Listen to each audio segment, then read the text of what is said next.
Реально один из самых моих больших гайдов за всю историю вообще. Это шок-контент просто. На 20% меньше урона будете получать. Поэтому нужно будет качать много героев. Рок — это настоящий скам. Уже люди смирились. Ты дурак, блин. Есть сброс вдохновения. Специальный тип урона, на который влияет просвещенность. Как? Как вы спросите? Если у вас будет, не знаю, 500 точности, тогда у вас параметр 200 просто в никуда улетает. Вот где оно? А почему нету? А почему нету? Но если у меня еще будет одно ускорение навыков, то тогда будет ровно 18 секунд. Чем больше вы даете, тем меньше они статов будут в будущем давать. Правильная последовательность расстановки. Это важно. То вы не сможете использовать первый пак. Забудьте вообще про плоские статы. Лучше... Всем привет, с вами Арсум. Наконец-таки у меня руки дошли снова писать какие-то гайды, и его надо было на самом деле сделать гораздо раньше. Гораздо раньше, как минимум до старта, для того, чтобы новички хотя бы понимали, в чем суть игры, что делать, как делать, и это помогло бы многим. Да и вообще в целом понять, что тут надо делать, что выгодно, что невыгодно и почему. Давайте начнем с того, в чем суть игры. Смотрите, эта игра является сезонной. Проходит первый сезон, и у вас сбрасывается прогрессия. И начинается следующий сезон. Я объясняю сейчас вот, что за сброс. И за это сейчас поясняю. Вот правило сброса указано здесь. На всякий случай еще раз покажу. Клипсидра Хауса. Правило сброса. Это важно, потому что на этом как раз-таки все основано в игре. Здесь в правилах указано, что сохранится, а что не сохранится. Если коротко, особо не вдаваясь в подробности, у вас сбросится прогрессия каждого персонажа. Они обнулятся, понимаете? Не буду говорить как кто, но сами понимаете, на кого намекаю. Но прогрессия, когда сбросится, вы этих героев не потеряете. Они у вас останутся, все герои останутся, их никак нельзя удалить из игры. За это беспокоиться смысла не будет. Вот. У вас останутся различные предметы, там, артефакты, да. Эхо Клипсидры — это основная часть, и вот ядро чистого песка. Что вы будете фармить? С помощью него вы можете там в магазине брать очень ценные награды. Это все отдельно. Дух творения — это для заточки, получается, артефактов. Они там урезаются, у них свои правила. Можете потом подробнее почитать. Я сейчас просто стараюсь коротко объяснить вам. Дальше, какие-то оплаченные товары, полное сохранение, конечно же, донат сохраняется, крутки сохраняются, все это сохраняется, разумеется. Скины тоже полностью сохраняются. Альянс, вот недавно это добавили, раньше такого, походу, не было.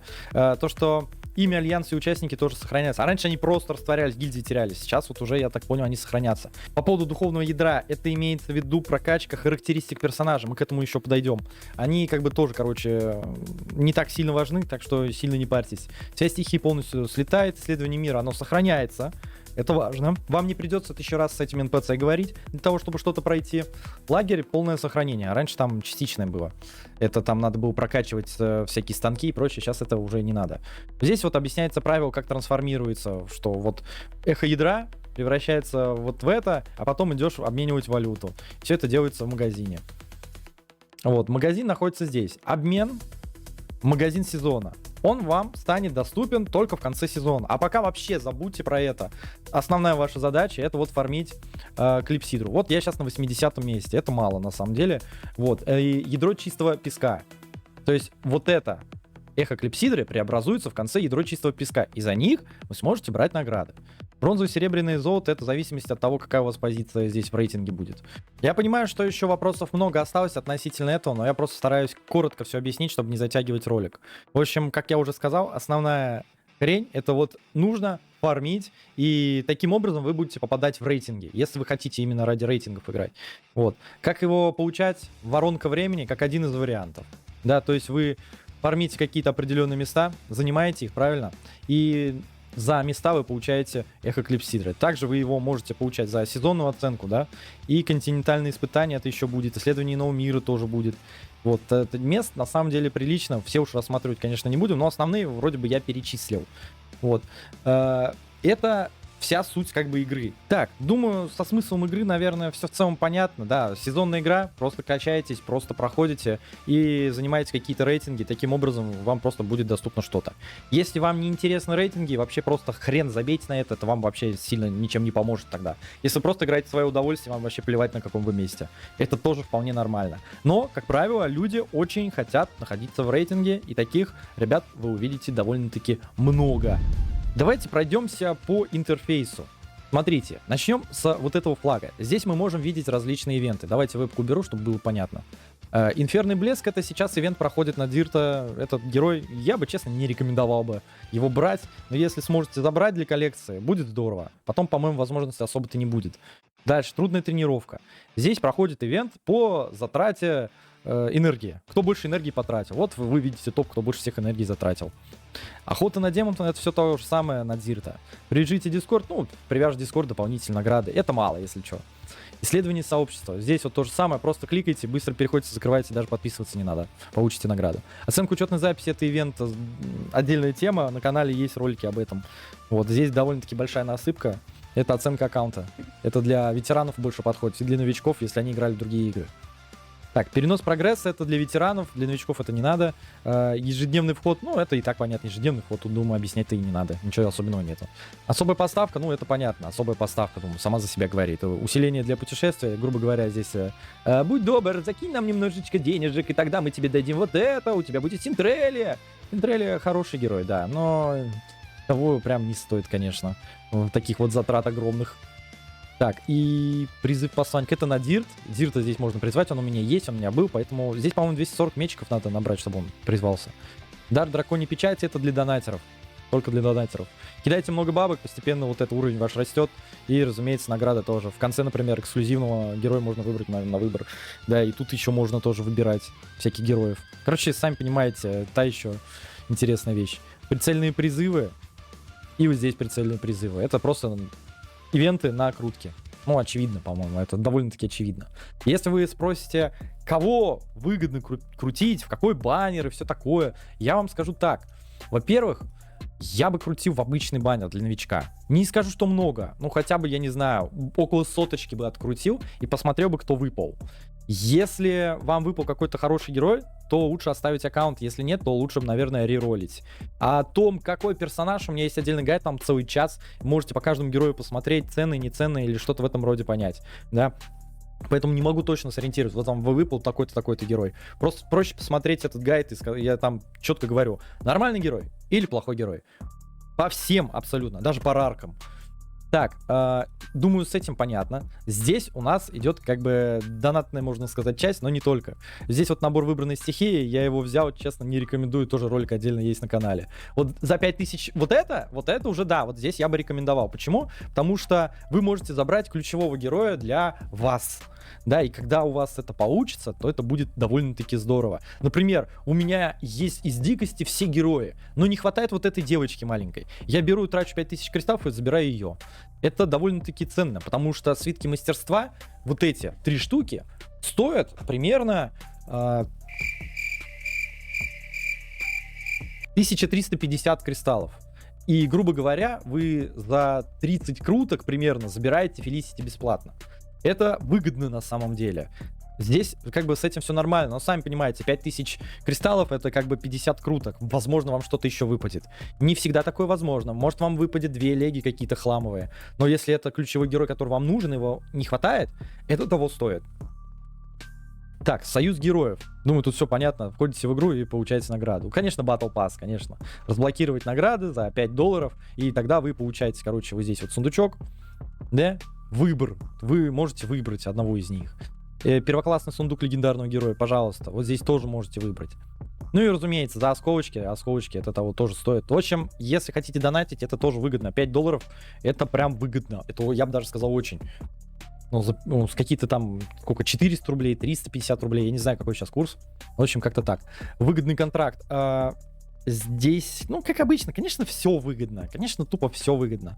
Прибавка к золоту не прям уж сильно страдает. Вначале у вас будут проблемы с золотом, потом уже особо не будет. Да, сейчас мы просто интерфейс разбираем, а потом перейдем к остальному. Смотрим дальше. Здесь просто коротко. Да, выгодно. Да, это все действительно выгодно. Следопыт из излученной фей. Это самый, так и не наесть, Battle Pass для хороших, скажем так, людей, которые проходят кое-какой данж. Грубо говоря, башня, да? Вы играли, наверное, в игры, слышали про эти башни. И вот вы эту башню проходите, там всего 300 этажей. Вы проходите все эти 300 этажей и лутаете эдакий Battle Pass. И если вы скажете за определенную сумму, да, за какие-то $20, какие-то там, 1500, да, вам дадут вот эту награду, которая вот здесь вот указана. Стоит ли она того, выгодно ли? Ну, я бы назвал да. Я бы сказал, наверное, больше да, чем нет. Конечно, да. Это выгодно. То есть это в основном лучше, чем напрямую донатить в игру накрутки. Вот, а рынок сокровищ. Просто какие-то выгодные темы. Вот выгода бац, выгода тут и все такое. Обычная покупка, ну, сами, вот это очень дохера. $50 за какие-то 8 свитков, это жесть. Это очень невыгодно. Вообще, вот это вот обычная, очень невыгодная вещь, не советую. Только если вы какой-то там мастодон. Предложение дня, ну, это, думаю, тоже очевидно понятно. Здесь, конечно, практически всегда все выгодно. И я не знаю, тут вот хлеб, конечно, энергия, да, это прям дефицит, оно того стоит на самом деле. А припасы для путешествия сезона, это коротко я до этого сейчас сказал, как бы выгодно, да, но это не прям чтобы сильно играбельно. Если вы донатите в игру, ну, то за условные 5000 рублей, не знаю, ну, по-моему, это того не стоит. Вот этот артефакт вообще того не стоит, вы его не будете использовать вообще, смысл ноль. То есть ради этого артефакта брать вот это я бы не стал. Вот, а начальный набор свитков тоже я бы не стал брать. И пакет усилений для путешествия, ну, только если вы омертвлением собираетесь играть, в таком случае еще может быть и да.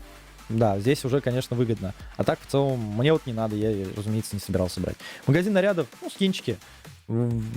Это отдельная тема, я, наверное, уж описывать толком не буду. Просто скинчики, я бы не сказал, что это какая-то важная вещь. Просто бегаете по миру, вас видят, ничего такого. Магазин ежедневных поставок. Здесь вот как там со свитками было, но тут хотя бы есть какой-то смысл. Почему? Потому что здесь вы покупаете обычные крутки. Есть ли смысл? Да, есть. Видите, у меня довольно-таки много кристаллов, и это нормально. Покупать гелиолиты нормально. Свитки мастера тоже нормально покупать. А вот все остальное, вот это вот нет. Билет сбора альянса, ну, нет, ваучер переименования, ну это если надо. Вот это не советую покупать. Ну зачем тратить кристаллы на это? Зачем? Голды вначале будет не хватать, а потом будет дохрена, ребят. Билет на арену всех владений тоже не советовал бы покупать, но только если вы какой-то чел, который хочет это быть в топе. Тут есть ограничения, сами видите, 10 штук, 12 штук. А хлеб я бы рекомендовал покупать. Я всегда трачу кристаллы на хлеб. Это где-то 150 кристаллов. Здесь продано написано. То есть первый раз 50, во второй раз 100. Всего я получаю 120 энергии. И мне это прям сильно необходимо, мне это очень надо. Ключ резонанса тоже я потратил, там где-то 40 кристаллов, что ли. Тоже вначале надо, потом уже не особо. И хлеб, да. Со временем хлеба так много не нужно будет. У вас даже будут излишки. Получите кристалл дракона. Ну, скидки на донат, скажем так. Первый раз, типа, донатишь, да, и получаешь вот дополнительные плюшки. Здорово? Да, здорово. Я так понял, это за первый раз. Могу ошибаться на самом деле. Магазин обмена. Давайте это, наверное, попозже рассмотрим. Давайте просто по порядку. Мы рассмотрели, получается, вот этот донатный магазин, да? Разумеется, он в глаза прям тыкает поручение. О, как раз я забыл это сделать. Это гильдия. Гильдия откроется там с 30 или с 20 уровня. Где-то вот так, короче. Не сразу, в общем, это будет. В общем, имейте в виду. Гильдию, да. Гильдию искать надо обязательно. Пожертвовать. Пожертвовать сюда кидаете, сюда не обязательно. Ну, вот это чисто, если вы хотите. Я уже перестал делать. Вначале я бустил гильдию, хотел ее прокачать как можно сильнее. А потом уже, наверное, особо смысла не имеет.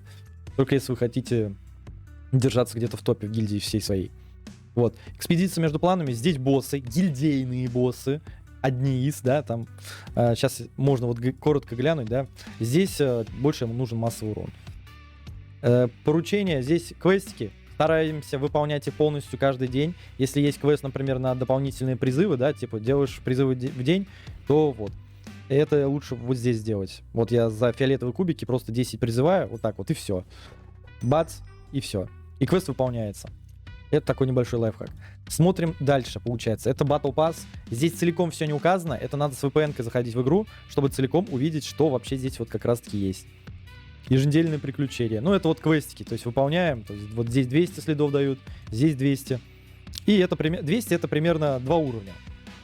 Это обычное дело, скажем так. Сейчас вот до этого еще дойдем, получается. Следы путника мы уже поняли. Ежедневные. Это ежедневные задачи. Они простые. Просто тратите всю энергию в день. Достаточно, получается, 100. Не обязательно все делать. Проходите, скажем так, просто заходишь, получаешь 10 очков. Один бой завершаешь. Ну, тут все написано. Они всегда все одинаковые. То есть сильно запариваться не надо. Вот полностью делаете. У вас где-то будет 120 хлеба. Сейчас у нас уже 180 хлеба. Будет ли потом повышаться, не знаю. Но вот имейте в виду.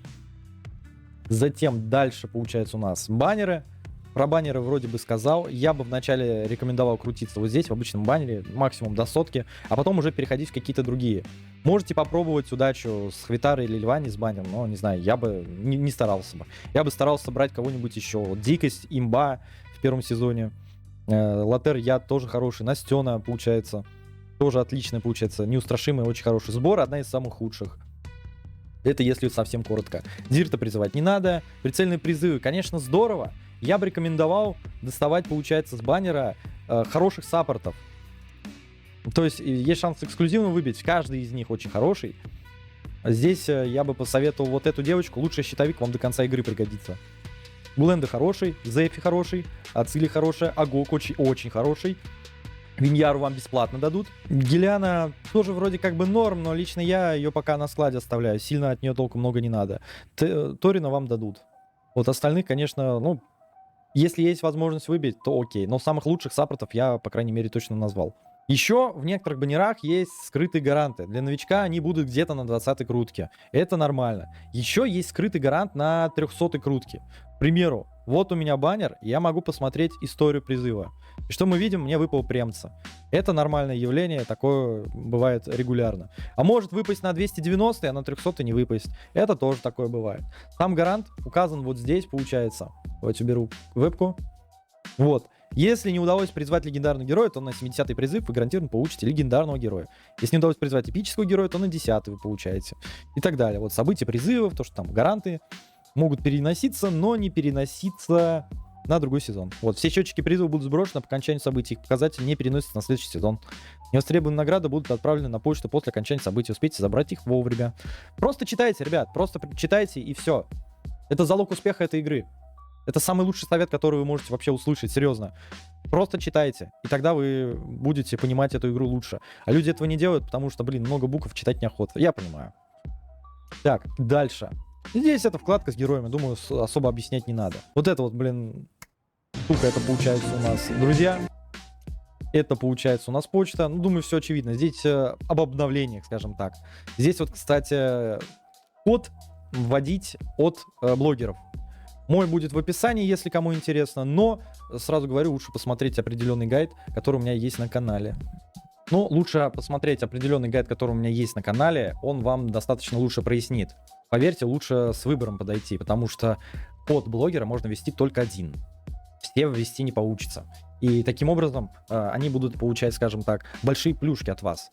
Вот. А вам то, что вот здесь указано, честно, это прям мелочь, полная мелочь для вас, а для нас очень много на самом деле. Тем не менее, если есть возможность, поддержите любого блогера. Не обязательно меня, вы можете это сделать с кем-то другим. Так, думаю, тут тоже все понятно. Это энциклопедия. Грубо говоря, вы можете смотреть, пожалуйста, вот люди прошли. Если хотите фри-то-плей пачки, вот топ варианты без строя легендарных героев. Вот, ребята тут проходят. То есть для новичков вот здесь вот сидеть, смотреть, и кто кем проходит, да, это будет довольно-таки полезно. О, Фаза, здорово.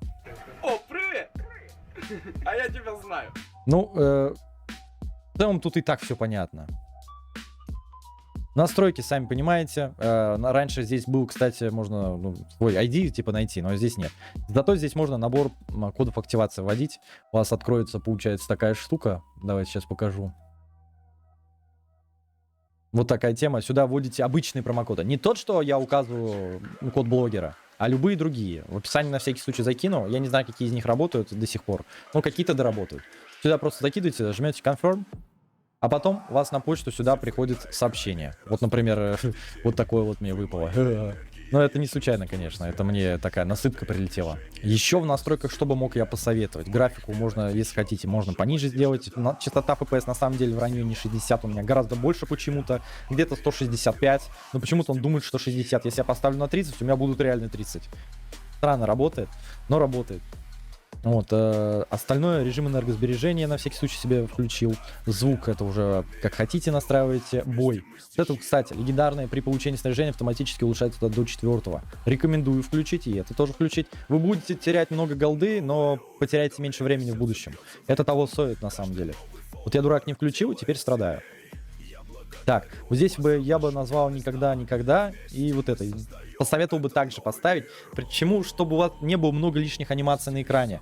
А то это вас реально задолбает.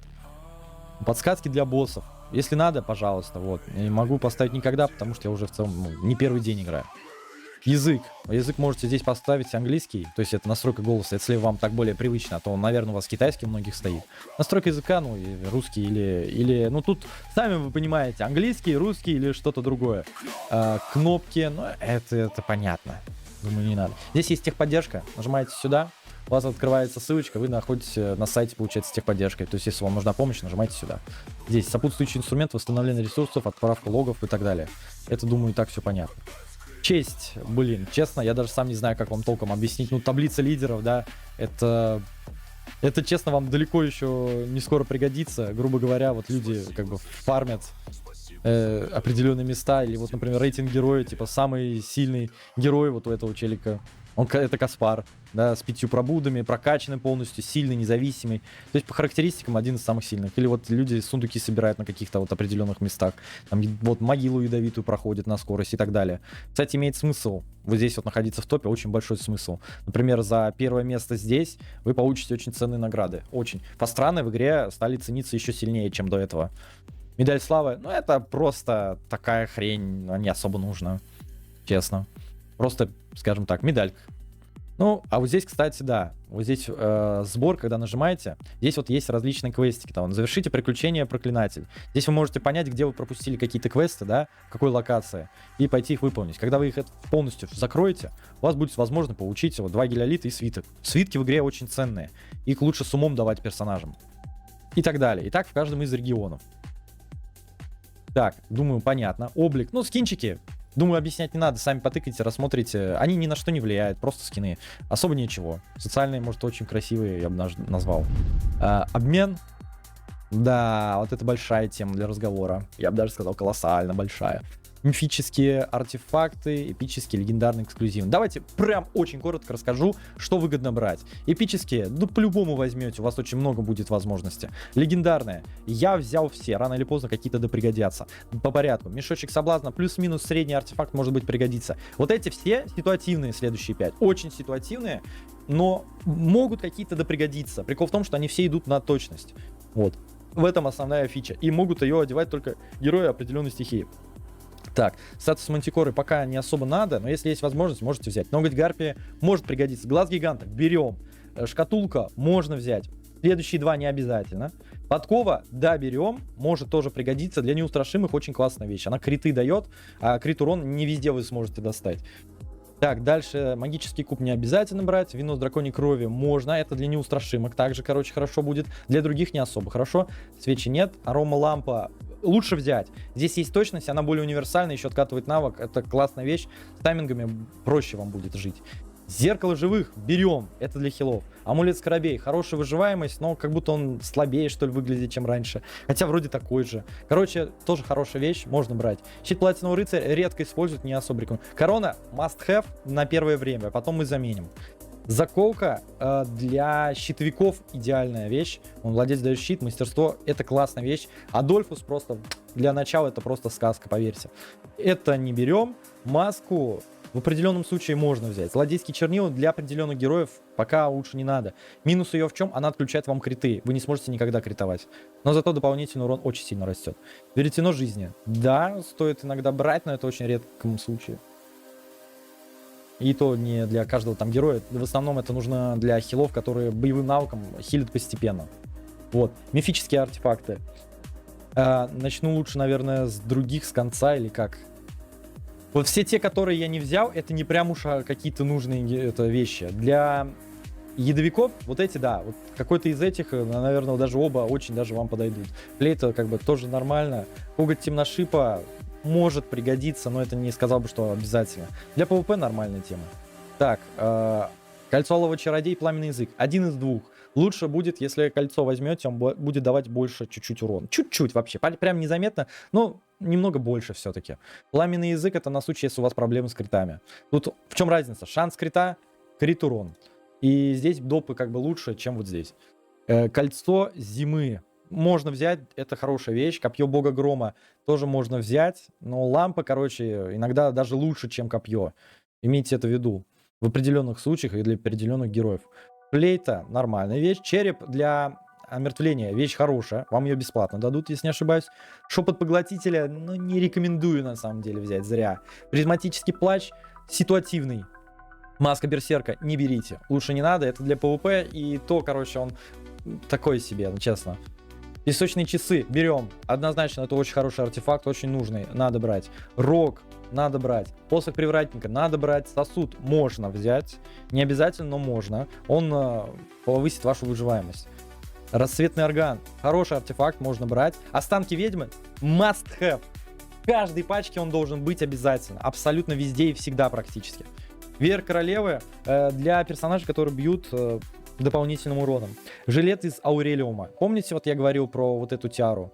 Да, она раньше тиара называлась. Заколка, хорошо. Заколка. Жилет это то же самое, только гораздо лучше. Почему? Тут нету просвещенности, но есть защита. Здесь щит вешает снижение урона на 17,5%. Это практически не то же самое, это даже лучше, чем то, что было до этого. Так что жилет для щитовиков это самый лучший предмет до конца вообще игры, еще 4 сезона вперед как минимум точно. Так, ну с обменом, конечно, да, я, конечно, тут точно заколебусь дальше. Магазин арены, что здесь стоит брать? Все то, что я взял, это выгодно. Вначале, если вам голды не хватает, берите голду. Цитки подмастерья тоже, если не хватает. Арена всех владений, это другой вид ПВП. Вот, здесь что бы я взял? Берите свитки фиолетовые, их вам много надо будет. Сотни, 2 сотни, 3 сотни, надо, берите. Фиолетовые крутки, если у вас очень мало героев, берем. Свитки подмастерья, ну не так много рарок, я думаю, вы будете качать, но для начала, может быть, и пойдет. Игральные карты, они в основном только в PvP играют, редко вы будете где-то еще использовать. Только если на каких-то фастранах, и то не факт. Свиток мастера берем всегда. Видите свиток мастера, если можно брать, берите, их дефицит в игре большой. Духи творения берем по возможности. Ну и голда. Вот здесь очень много голды, чудовищно много. Я здесь 12 миллионов голды залутал, это очень много. Магазин жетонов. Это получается Вендзирта. Если у вас пока нет, то сильно особо не парьтесь. Я бы взял, наверное, основного героя, а потом уже, если есть возможность, взять вот это для него. На других он работать толком не будет. Свитки мастера. Да, берем. Все остальное по возможности. Духи творения. Если некуда кидать, не на что тратить, берем дух творения, конечно же. И фиолетовые крутки тоже. Магазин Альянса. Делаем квест Альянса, получаем. Все вот этих героев берем, не думая. Духи творения тоже берем. Затем, если совсем начало, я бы, конечно, мог посоветовать, но я бы, наверное, не брал лучше. Накопите. Фиолетовые крутки берите. Все остальное не надо. Вообще не надо. Магазин сокровищ. Это ивент, это еще вам рано о чем-то говорить. Я сам даже там толком-то еще ничего не нафармил. Даже сейчас вот босс у Теора только уже появляется. Магазин славы. Здесь, скажем так, за определенные достижения в игре вы получаете медали славы. И можете покупать различные вот эти вот скинчики, скажем так, визуальные. Ни на что особо не влияет. Магазин путешествия. Вот здесь берем то, что взял я. Это обязательно руны. Это важно на самом деле. Вот, если вы новичок, если есть возможность вот это брать в начале, да, когда вы еще толком не фармите, там 15 этажи, да, вот это, да, это стоит взять обязательно, то есть это имеет смысл. А потом уже теряется, когда у вас очень много нафармится вот таких вот легендарных вещей, тогда уже смысла особо не будет, честно. Вот фиолетовый, если есть в начале, то есть нету легендарных шмоток, мало фиолетовых, тогда имеет смысл брать. Вот, а в остальном я бы не сказал, что особо имеет. Полностью тратить, я не знаю, у вас всегда будет возможность потратить до хрена. Но если совсем мало денег, вот, пожалуйста, можем вот здесь вот взять. Получили сколько? 3 ляма. Плохо? Нормально. Круточки фиолетовые можем взять? Можем взять. Опять же, фиолетовые свитки берите, пригодятся. У меня, видите, их еще сколько? До хрена. Смотрим дальше. Банкет бардов. Это за определенный данж вам падают вот эти вот страницы легенд. И за них вы берете вот все то, что взял я. Вот это надо. Вот. Что еще дополнительно? Вот свитки, если не хватает, берите. Лишними не будут. Голды не хватает, можете взять. Если не прям уж сильно много, но можно. Можно взять. 3 ляма голды, ну тоже неплохо. И вот это вот, да, вот это все обязательно берем. Камень очищения, свитки мастера, все обязательно берем. Магазин сезона. Голову не захламляем, но если коротко, как вот я до этого сказал, здесь вот есть награды, довольно-таки ценные. В целом где-то 4-5 тысяч за сезон, я не знаю, наверное, можно взять. Ну хорошо, край 2-3 тысячи. То есть вот на 2-3 тысячи здесь докупиться как бы можно. 15 круток, 5 свитков мастера, это что, мало? Да нет, да, это прилично. Голду не стоит брать, это стоит брать. Это если золото. Серебро там чуть поменьше возможности. Так, с этим разобрались, с обменом. Галерея. Ну, тут все понятно. Отдельный гайд есть на канале, какие герои хорошие, какие нет. Что удобно здесь есть, смотрите. По школам можете, короче, редактировать. Да, вот нужна поддержка. Все герои поддержки. Дикость, заморозка, неустрашимость, бой, призыв, яд — это все те, кто наносит урон. А поддержка — это саппорты, просто саппорты. Удобно сделали. Редкость, пожалуйста, вот эпическая вам нужна, это все понятно. Все стихии: огонь, лед, молния, сияние, мерцание, яд. И их сочетание, они как бы вместе сочетаются, эти стихии. Например, сейчас идет связь стихий: яд и огонь, молния и сияние, заморозка и омертвление. Все это, получается, они вместе как бы координируют, у них там определенные бонусы появляются. В следующем сезоне будут другие бонусы, имейте это тоже в виду. Там связь стихий точно будет меняться. Например, я хочу среди льда найти персонажа, который может накладывать штраф атаки. Я просто делаю так, лед, и выбираю штраф к атаке. Можете здесь посмотреть, здесь довольно тоже удобно сделали. Усиление, ослабление, контроль, особое. Думаю, и так все понятно, что здесь описывать, да? Вот, например, штраф к атаке — это один из самых нужных вещей в игре. Не стоит его полностью игнорировать, он вам часто пригодится. Штраф к атаке — это реально лютая имба. И вот я смотрю, среди льда у меня Иорион, Виньяра, Гардрус, Савелиус, Реф, Гулал и Лорис. Здорово? Ну, как бы окей. Можно несколько. Кто может штраф точности накинуть? Да никто не может. Запрет усиления может кто-то? Не может. Уменьшение урона. Вот Иорион, у него есть. Но имейте в виду, здесь также учитываются все герои, которые могут даже с пассивки накидывать штраф к атаке. То есть здесь он не именно тебе на ульте ищет, он вообще, если где-то есть, он это как бы учтет. Так что вот. Непоученный герой, думаю, это и так очевидно, что это такое. В галерее все очень просто, чтобы быстрее все это делать. Духовное ядро, это очень важно. Во-первых, характеристики, начнем с этого. Похер, вообще пофигу, куда вы кидаете, кидайте куда угодно, вообще. Лично я предпочел в силу и интеллект. Для чего? С помощью силы я экономлю себе ресурсы для крафта. Но это не особо нужно, честно. Это не обязательно. Может кидать во что угодно, это вам сильно погодит. Теперь это не делать. Раньше это влияло хорошо. Был дефицит с рудой, когда вы крафтите. Сейчас покажу, давайте, чтобы было понятно, на что конкретно вот сила влияет. Заходим в лагерь. Вот здесь вот есть станок. И вот чтобы экономить железную руду, на это влияет сила. Например, я крафчу, бац, и я сэкономил железной руды. В этом и прикол. Просто там бросается кубик такой еле заметный. Видите? С крафтом, наверное, тоже сейчас попозже разберемся. Я просто вот следую, не знаю, какой вот вижу, рассказываю. Думаю, тут все понятно. Интеллект, он влияет на крафт еды. Поэтому я его взял. Больше еды вы скрафтите, гораздо больше еды. Вот. Ловкость, воровство, уверенность, хер его знает, честно, до сих пор особо. Ну, в некоторых местах нужно. Харизма, просто если, ну, где-то лгать и убеждать, как вот здесь написано. Мудрость тоже, короче, лучше видите скрытые места. Не обязательно. Это хрень тоже полная. Так что кидайте вот куда угодно. Кидайте, это ни на что не влияет. Затем, черты личности. Тоже берите что угодно, ничего такого, короче, не будете готовить, кладоискать. Что это такое? Нахрен надо? Какие-то заклинания. Это все бред. Это не нужно. Стихии. Здесь вы можете менять вашего главного героя. Если вы им играете, это тоже персонаж. Ну вот. Здесь есть стойка огня, есть стойка мороза. Смотрите. Вот я жму мороз, меняю его. И теперь мой главный герой находится вот здесь. Теперь он из стихии льда. Ну, новые способности открываются. Если коротко, тот, что огонь, он дамажит. Тот, что лед, он кидает щиты. Щиты неплохие, на самом деле. Он же становится, грубо говоря, саппортом. Про это забейте вообще. Штраф скорости передвижения — это мем вообще. Единственный дебаф в игре, который нахрен никому не нужен. Молния — это для контроля. Все. Думаю, там с этим все понятно. В этом духовном ядре. Алло, духовное ядро, тыкайся. Вот, силы стихий, как я уже сказал, вот, прокачайте ГГ, все поймете, почитаете. Связь со стихий, вот это самое нужное, самое главное. Здесь бонусы просто чудовищно мощные, и все зависит от того, как вы все это прокачаете. Вот, качайте все вот это все обязательно прокачивается. После того, как это прокачаете, у вас получится возможность вот это прокачать. То, что я прокачал так, это не совсем правильно, не обязательно с меня пример брать. Вот здесь мне надо, например, тоже закинуть будет, вот, но я стараюсь дальше пройти. Вот, у вас, скорее всего, появится возможность вот это вкачать, вот это вот вкачать. Ну, то есть вы посмотрите, вот здесь вот нажимаете, например, вот, 10 тысяч требуется. Чтобы сюда перейти, доступно с 20-го предыдущего этапа. То есть здесь надо полностью вот это прокачать. Если я прокачаю вот здесь, Типа, я сэкономлю ресурсы, типа, здесь дешевле, здесь по 3000, здесь по 10 тысяч. Это не прокатит. Вам именно надо предыдущие этапы всегда качать, тогда это прокатит. Вот. Здесь я качал, потому что мне вот надо, вот просто надо было. Здесь вот, в общем, качаете. Первые, вот эти, первая, вторая, третья, 4 столбика, они влияют на связь из 3 героев. Что это означает? Связь со стихией 3 героя. Когда у вас на столе, получается, есть герои из 3 стихий, например, омертвление, да, вот вам Ладелия, да, Синтерелия, которую мы смотрели, и, допустим, Лильванис, это эксклюзивка. Вот 3 героя. Вместе они образуют связь стихий между собой.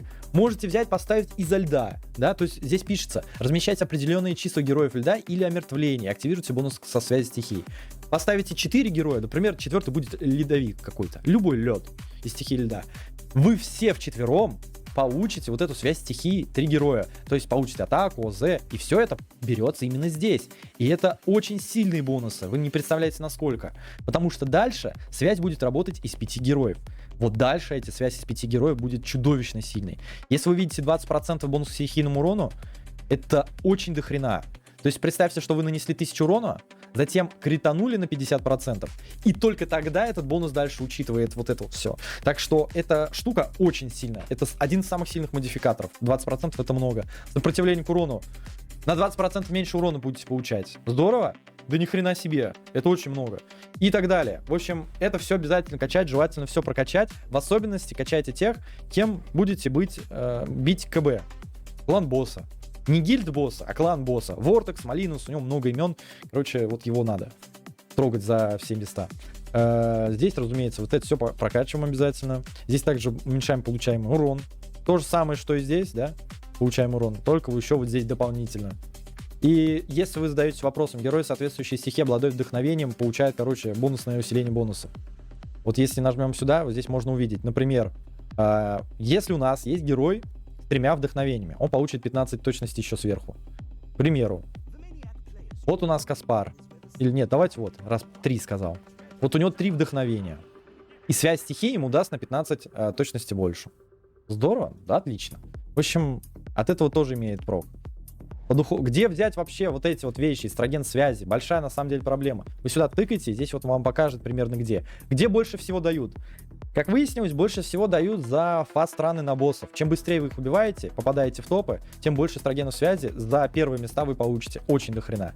Также эстроген связи хорошо получаете со временем. Это то есть на большой дистанции. В излучине фей, воронка времени. Ну, режим альянса тоже нормально так капает. На арене тоже можно получать за определенные места. Тоже там немало, на самом деле, получается. Континентальные испытания, исследования нового мира. Там жесткая насыпка будет. Но вам до этого еще очень далеко. Так, ну думаю, с этим все вроде бы понятно. Что еще можно посмотреть по поводу того, что вы, возможно, не знали? Жмем клипсидру хаоса. Здесь вот указано то, за что вы, короче, будете вот это вот лутать. Вот эти вот вещи и прокачивать, получается.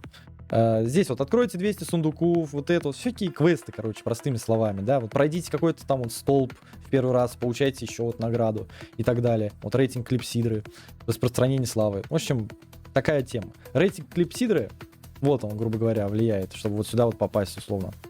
Затем, получается, испытание мира тоже. Ребята какие-то там он проходит, игроки сервера должны иметь в общей сложности сколько там героев и так далее. Остальные потом откроются. Эмблема чемпиона. Он человек, который прошел первым какой-то данж, в итоге весь сервер получает то-то, то-то. Он лучший 5, пожалуйста. Можем даже посмотреть, какими пачками человек проходил и так далее.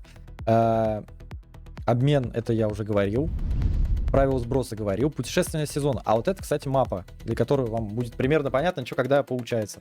То есть вот вы в первый день зашли и такие смотрите, ага, путешествие сезона. Ёкарный бабай. Сколько тут всего? Воронка времени, подземелья всякие открываются. Вот путешествия. В общем, просто карта того, что будет на определенный день. У меня все открыто, но у вас здесь, скорее всего, будет написано, столько-то дней осталось, да? Через столько-то дней начнется это. Ну вот как вот здесь. Вот открывается через 7 часов. Открывается через 21 день. Дождитесь следующего сезона. Вот. Я бы это вот как здесь вот сделали, поделили просто на фазы. Первая фаза, где вы просто тупо фармитесь.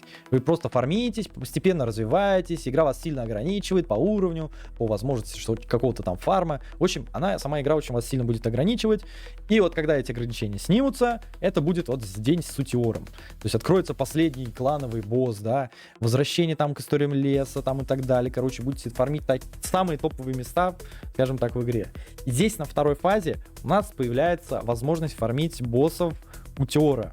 Да, Утиор — это, скажем так, герой, которого вы можете получить. Если вы его не получите, ничего страшного нету, это не один из каких-то необходимых героев. Вы его крайне редко будете использовать. Для коллекции можете. Для этого, наверное, отдельный ролик нужен на самом деле, что вообще здесь происходит. Поэтому, коротко, если будут боссы, в первую неделю 2, во вторую неделю 4 и в третью неделю 6 боссов. Когда вы создаете паки, когда вы, скажем так, ударите босса, сохраните урон, этих персонажей вы не сможете использовать в эту неделю, да, как вы только потратили билет. Поэтому нужно будет качать много героев. Это имеет смысл на самом деле. Поэтому надо это будет делать. Что можно дальше сказать? То есть на этом этапе он продлится где-то 3 недели. Это нормальное явление. Так всегда бывает. В будущем появятся более крутые герои, типа Ардред. Они вообще очень мощные, поэтому это одна из основных механик. И чем больше вы, скажем так, пофармите, тем больше наград получите. Все зависит от того, какое место вы займете в рейтинге по нанесению урона. Затем появляется иномирие. Я расскажу, как раньше было, как сейчас я, честно, маловато знаю. Это потому что поменяли немного. Раньше было так. Вы попадаете в иномирие, там была новая карта. Вы бегаете по этой новой карте, выполняете новые задания. Вот это, то есть локация, то есть другая. И это основное место для фарма как раз-таки эхоклипсидры. Вы ее очень много можете нафармить. Именно вот в этом месте. Раньше люди создавали, вот помните, вот сейчас я сказал, да, типа 5 героев делаете, бьете босса, они потом отлетают. И вот в первой неделе 2 пака, да, вроде звучит несложно, да, 10 персонажей сделать. А как насчет того, что вот раньше нужно было сделать 75 персонажей? Это такая душниловка была. Теперь разработчики убрали. Теперь достаточно делать 8 таких паков. Ну, то есть 40 персонажей подготовить к этому моменту. То есть все, что вот у вас вот идет, первый этап, да, второй этап, это все подготовка к иномирию. Да даже иномирию будет тоже подготовка некой. В общем, фармитесь, чтобы вот здесь начать много наносить урона. Поэтому надо реально очень много фармиться. И когда, получается, будет иной мир, там будут те же самые боссы, грубо говоря. Это если совсем грубо говоря. Также будут возможности проходить там данж, квестик какой-то делать. Ну, я сужу по прошлому опыту. И все. Также всем серверам добиваете какие-то там квестики, бонусы получаете для финального босса. Да, в конце будет финальный босс. Вот здесь пишут, дождитесь следующего сезона. Здесь не совсем указано. Вот как только вы набьете нормальное количество, скажем так, боссов, у вас появится возможность бить финального босса. Он как раз, кстати, нарисован здесь вот. И на этом финальном боссе нужно составить 6 команд. Эти 6 команд должны нанести как можно больше урона. Чем больше урона нанесете, тем больше тоже эхоклипсидра вы получите. Это тоже очень-очень и очень важно. Имейте в виду. Это, наверное, одна из самых важнейших вещей в игре. К этому времени, поверьте, вы очень много нафармите. У вас хлеба будет столько, что вы, скорее всего, будете не успевать его тратить. Вот.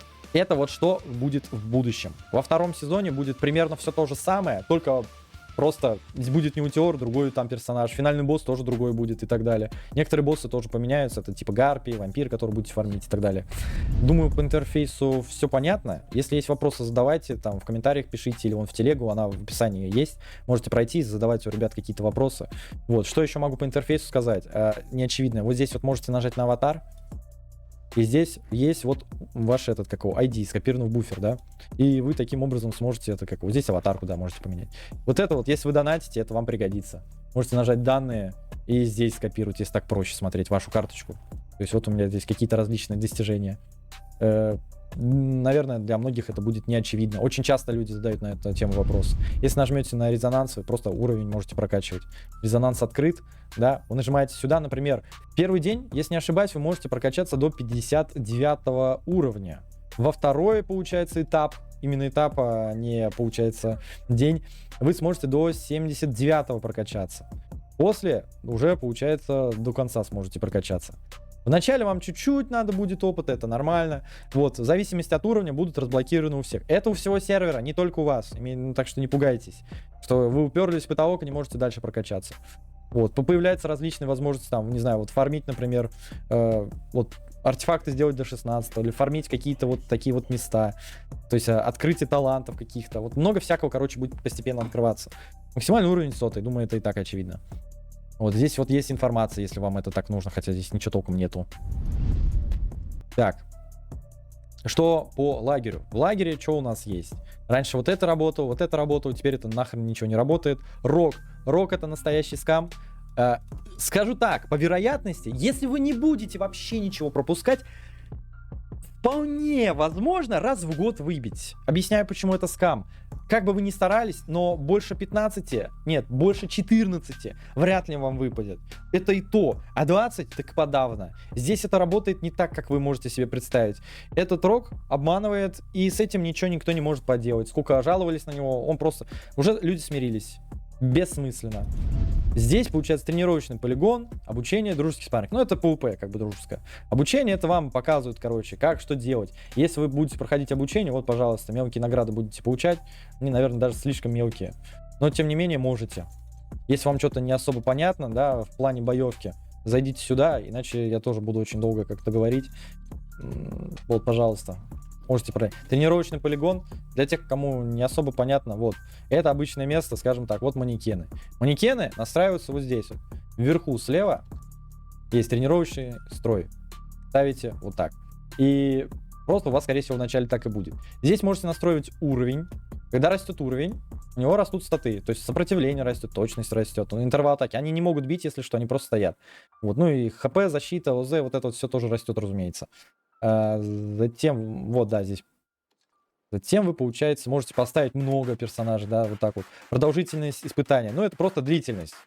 Думаю, и так все понятно. Все очень просто, абсолютно прозрачно. Здесь вот это нахрен не надо. Здесь связь стихий.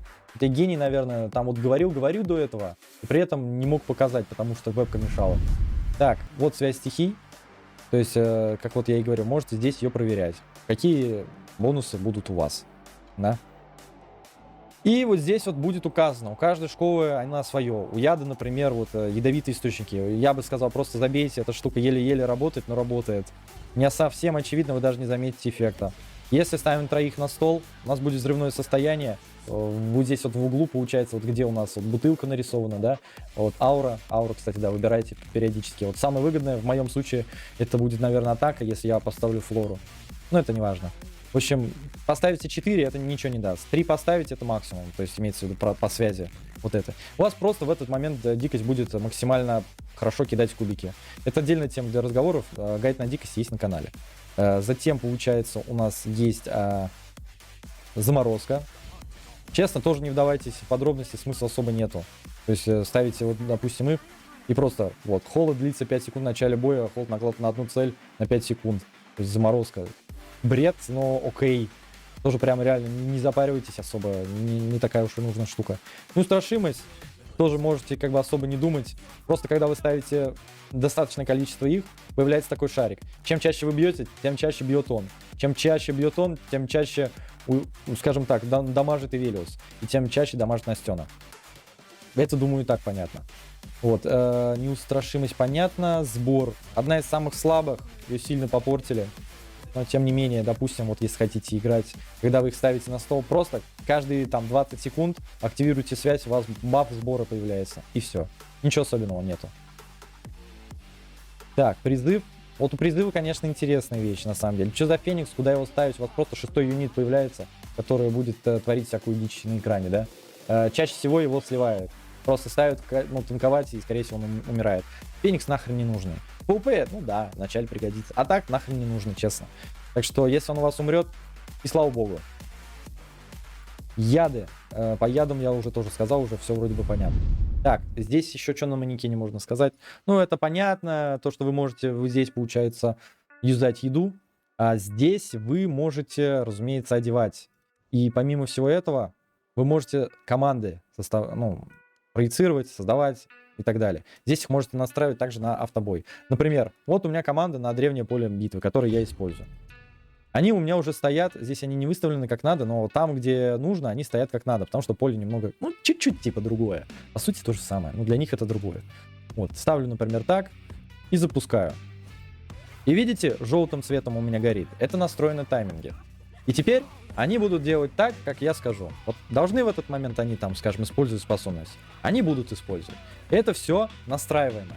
Как это все настраивается? Давайте покажу примерно. Сделаем перезаход. Вообще, просто для начала. Вот мы просто это сделаем с нуля. Давайте просто любую пачку сделаем. А что вы уходить не хотите, что ли? Допустим, вот вы омертвлением любите играть. Вначале для новичка у вас их там полно героев будет. Вот мы поставили, да? Лучше, наверное, саппорта, чтобы показывать, как бы, понятие вообще, что это такое. Вот, допустим. Давай, Ладелю я не очень люблю, как-то маловато от нее импакта. Вот я расставил персонажей, вот как захотел. Например, так. Обычно выставляют персонажей вот так, например. Это если РДД у вас все. Да, представьте, что она РДД. Вот, обычно так могут оставить. Вот так, если расставить, не совсем хорошо будет, потому что у некоторых боссов есть скиллы, которые бьют сразу по несколько целям, они будут триггерить, и просто по всем 5 урон будет прилетать. Так хотя бы какие-то скиллы будут меньше урона получать. Он шаг вперед сделает. Короче, ну, типа такой темы. Можно даже иногда вот так делать. То есть расстановка — это отдельная тема для разговоров, честно. Очень долгая. Давайте, по поводу таймингов. Вот я, короче, думаю, блин, какая классная пачка, какие у них потрясающие шмотки, я хочу сохранить. Жму сохранить, даю название. Дал название. Затем мы смотрим. У нас появляется возможность сменить строй. Да, то есть изменить строй, изменить снаряжение. Давайте тоже вебку уберу, вдруг это пригодится. Изменить снаряжение и время навыка. Да? Изменить строй — это что? Вы, короче, берете, вы говорите, я не хочу Лильванис, я хочу кого-то другого. Ставлю, например, вот этого героя. Классно, здорово, нажимаем сохранить. И теперь у меня она меняется. Мне опять не понравилось, я такой передумал, блин. Мне все-таки нравится вот та девочка в юбочке, я хочу ее взять. А вот эта скелетонша как-то не очень. Все, взяли мы ее. Изменить снаряжение. Разумеется, берете, как бы напяливаете. Блин, там не хватает шмотки. Берете, напяливаете, это нормально, составляете. Жмете сохранить схему. Теперь это здесь сохранено. Можете через вот это. Здесь вот тоже. Если нажмете синхронизировать все, у вас во всех вкладках, где есть, например, вот эта премса, да, во всех вкладках, где она есть, ей полностью сохранится. Вот этот шмот, который в данный момент на ней. Я не хочу этого делать, но я, например, могу сейчас это сделать вот на каком-то там вот паке, да, где у меня нету. Почему-то нету. Ну, ладно. Короче, это, грубо говоря, синхронизация кнопка. Затем, получается, у нас тут все понятно. Рекомендуемое — это, наверное, просто строй. Честно, я бы не особо вдавался в подробности. Изменить снаряжение, ты сказал. Время навыка. Вот. То, что очень-очень-очень важно, вы в этом окне будете довольно-таки часто, потому что, ну, блин, ну, охота же как бы сделать на авто, правильно? Вот, поэтому довольно-таки часто здесь будете. И таким образом, смотрите, здесь для примера и понятия, вот показываю, вот у вас скилл есть на премце. 12-20, что это означает? Это означает, что первый навык, это изначально, он будет скастован на 12 секунде игры.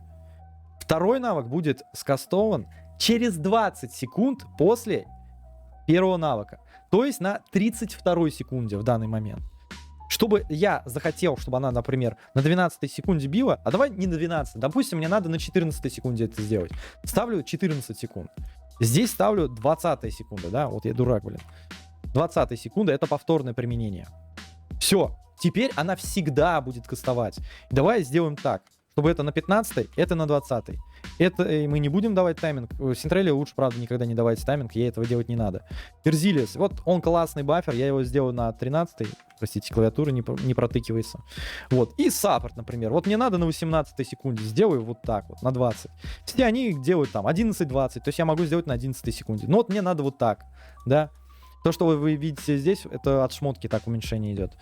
Что вот это вот такое, да? Что вот это вот за колоночка справа? Оставьте так, пока не парьтесь, но это вам пригодится, если у вас много этапов.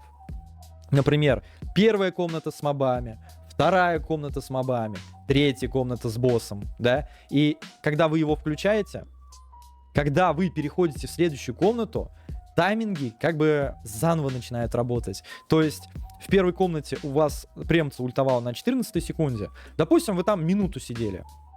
Идете в следующую комнату, и заново идет, получается, вот этот отсчет. 14 секунд, да, то есть на 14 секунде опять вы начнете изначально, как бы сбрасываете вот это вот все. Вот это влияет именно на комнаты, когда с одной на другую переходите. Перешли на другую, тайминги начинать вот работать вот с этого всего. Поэтому имейте в виду. Так что, честно, не парьтесь, это редко пригождается, но иногда может.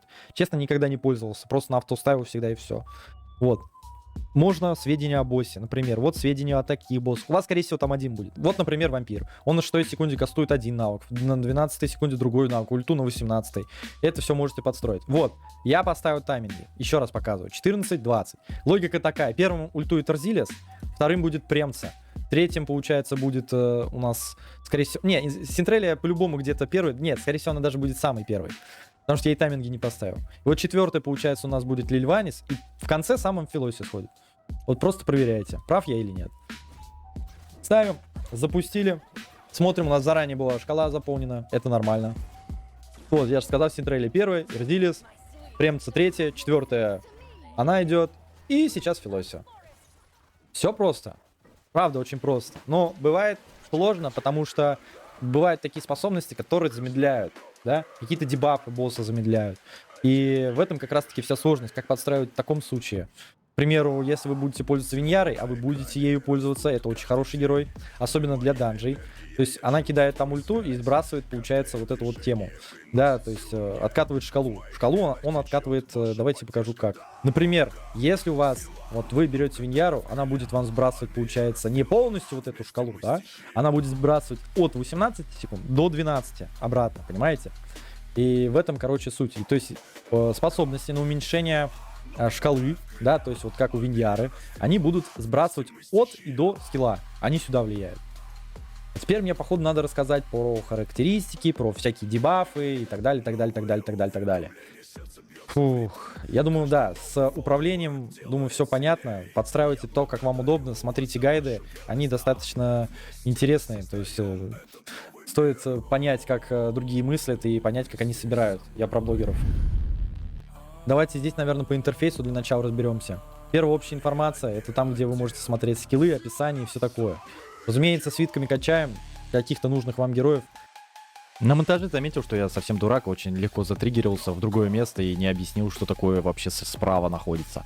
Смотрите, общая информация и так понятна. Вот здесь мы одеваем просто шмотки, вот здесь мы выбираем таланты, а вот здесь вот вдохновение.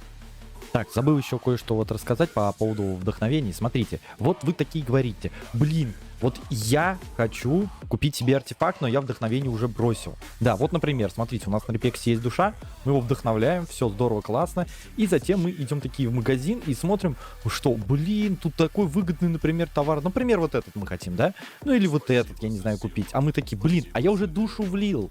Где мне ее теперь достать? И вот на этот случай здесь есть небольшой, так скажем, лайфхак. Смотрите, вот мы возвращаемся к этому репексу, да? Например, нам душа его уже больше не нужна. Заходим во вдохновение, и вот здесь внизу слева есть сброс вдохновения. Это можно проворачивать бесконечное количество раз. Таким образом, вы сбросите ему вдохновение и можете сходить купить артефакт. Потом резко можете, я не знаю, передумать или типа, блин, а я нашел вот другого персонажа, я не знаю, с кого-то сбросить. Да, в общем, сами видите, это можно проворачивать бесконечное количество раз, и это абсолютно не ограничено ничем.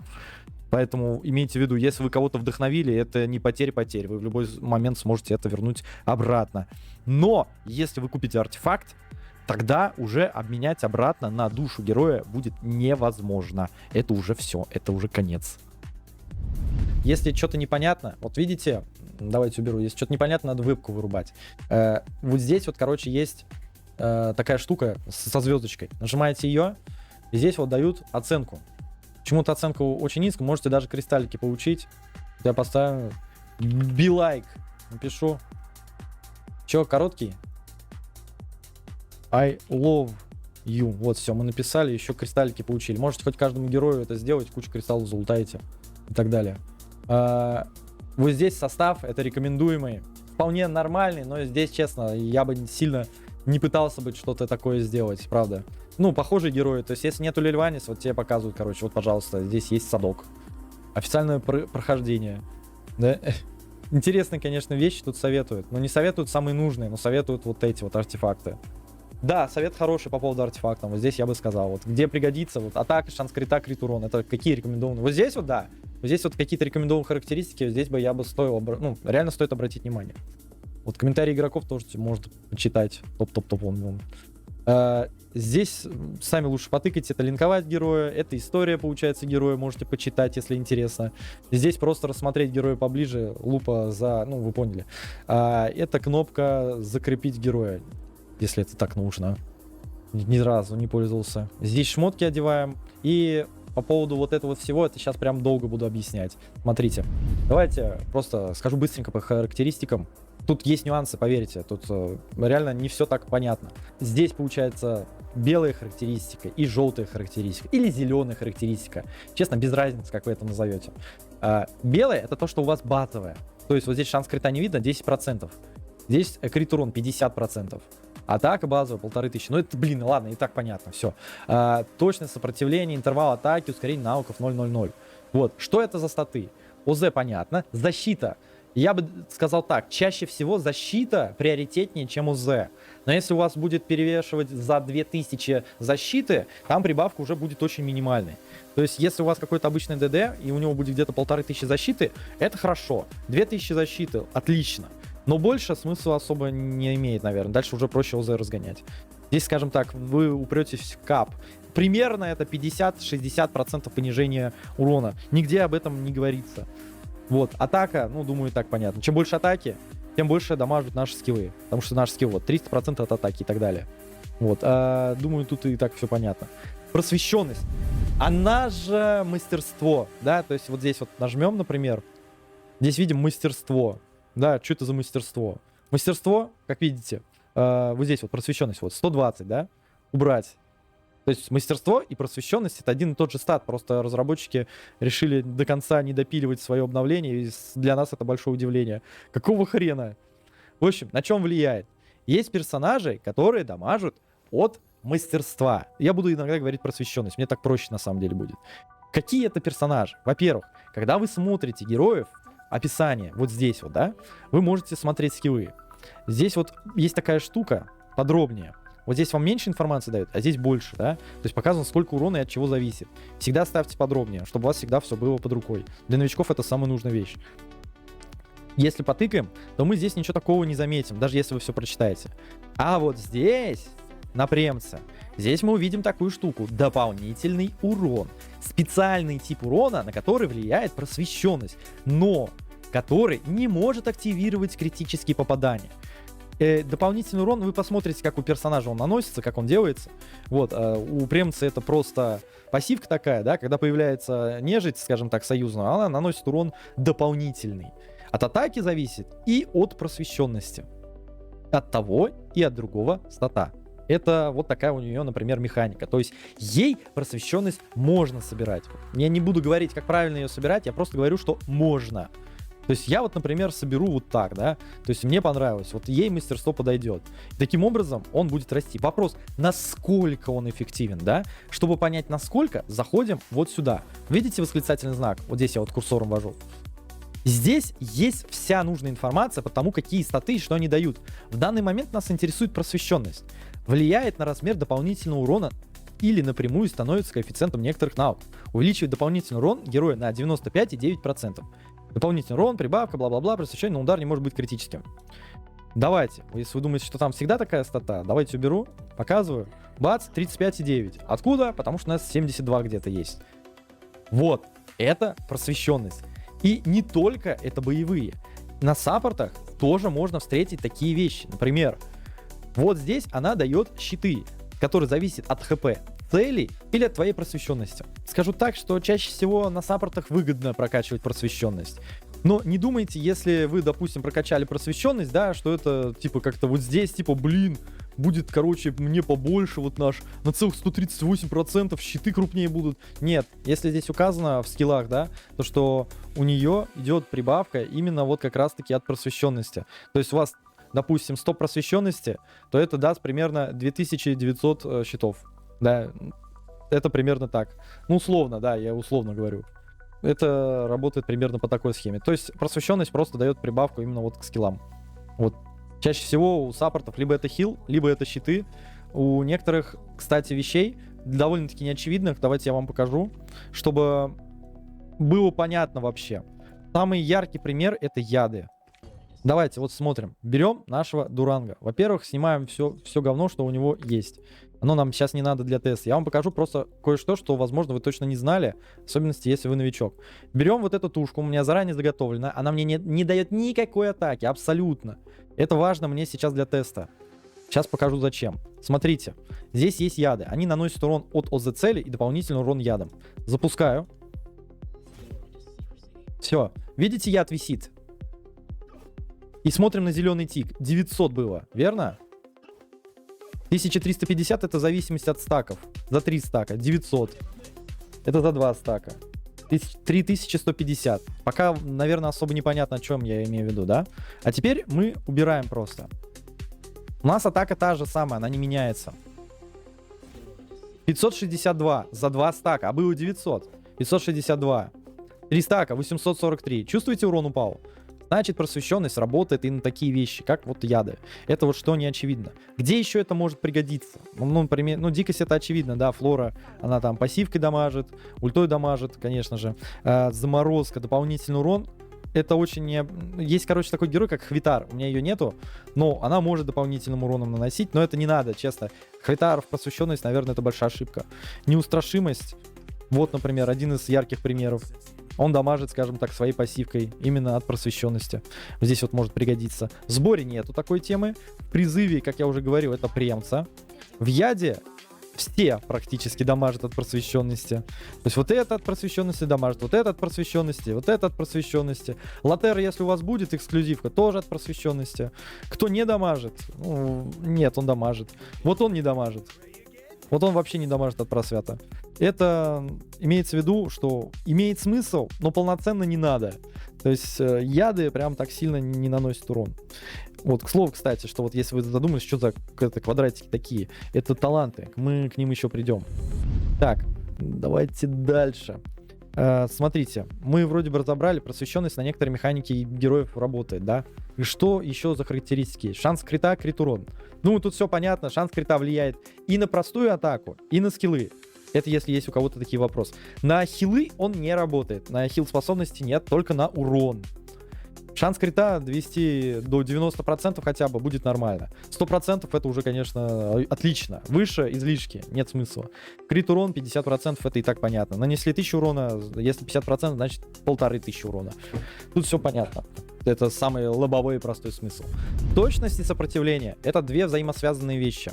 Объясняю почему. Потому что есть у персонажей, получается, у врагов, да, точность и сопротивление. Логично, да, как и у тебя. Точность и сопротивление. Если ты повышаешь уровень, допустим, у него будет 195 уровень, то у него сопротивление будет 220. В этом как раз-таки проблема. То, что вот, они могут вешать, да, то есть у них точности 0. Я сейчас ауру поставил, там где-то 40 точности. Видишь, они не вешают никакие дебафы. Но повесить это возможно. Вопрос, как это возможно? Если нам не хватает точности, а у него сопротивление выше, но я смог наложить дебафы. Как? Как, вы спросите? Это такая механика, которая максимально неочевидна здесь. Здесь тебе в лобовуху прям не скажут. Это игра вселенной как бы ДНД, ну, грубо говоря. Таковая фича, что здесь каждый раз, когда ты хочешь наложить, получается, какой-то дебаф, у тебя бросается кубик ДНД от 1 до 20. И вот есть такая штука в ДНД вселенной, что если тебе падает единица, это называется критический провал. Если 20-ка выпадает на этом кубике, то это критический успех. В данном случае, почему у нас повесились дебафы, то есть в виде ядов? Потому что нам прокнул критический успех. То есть мы, грубо говоря, на каждый бросок яда бросали этот кубик, он вам не показывается в лоб, но он есть. И вот этот критический успех как раз-таки нам прокнул. А что будет, если, допустим, будет наоборот? То есть моб первого уровня, вот у нас аура на 40 точности, но что-то даже не пойдет по плану. Я говорю сейчас, например, о Виньяре, да? У него тоже есть аура на точность. Давайте запустим. Смотрите, есть такая тема, что такое может случиться. Если вы посмотрите описание Виньяры, то там написано, что шанс того, что она наложит дебаф, 100%. То есть когда она накладывает дебаф, всегда имеется шанс 100%. Но она может словить критический провал не только для штрафа атаки, но и для заморозки тоже. Ну, я сейчас вряд ли смогу словить такой момент. Если словлю, это обязательно на видео оставлю. В общем, имейте в виду, что может такое случиться, что Виньяра, например, не задиспелит скиллы, не наложит штраф атаки, не наложит заморозку, которая у нее есть. Одну из этих она может зафейлить. То есть она, представьте, вот так вот, короче, работает. И при этом у нее шанс 100%. А что если у нас шанс не 100%, да? Допустим. Здесь же на скиллах всегда указано. Где у меня там Эргандер? Давай, выходи, брат.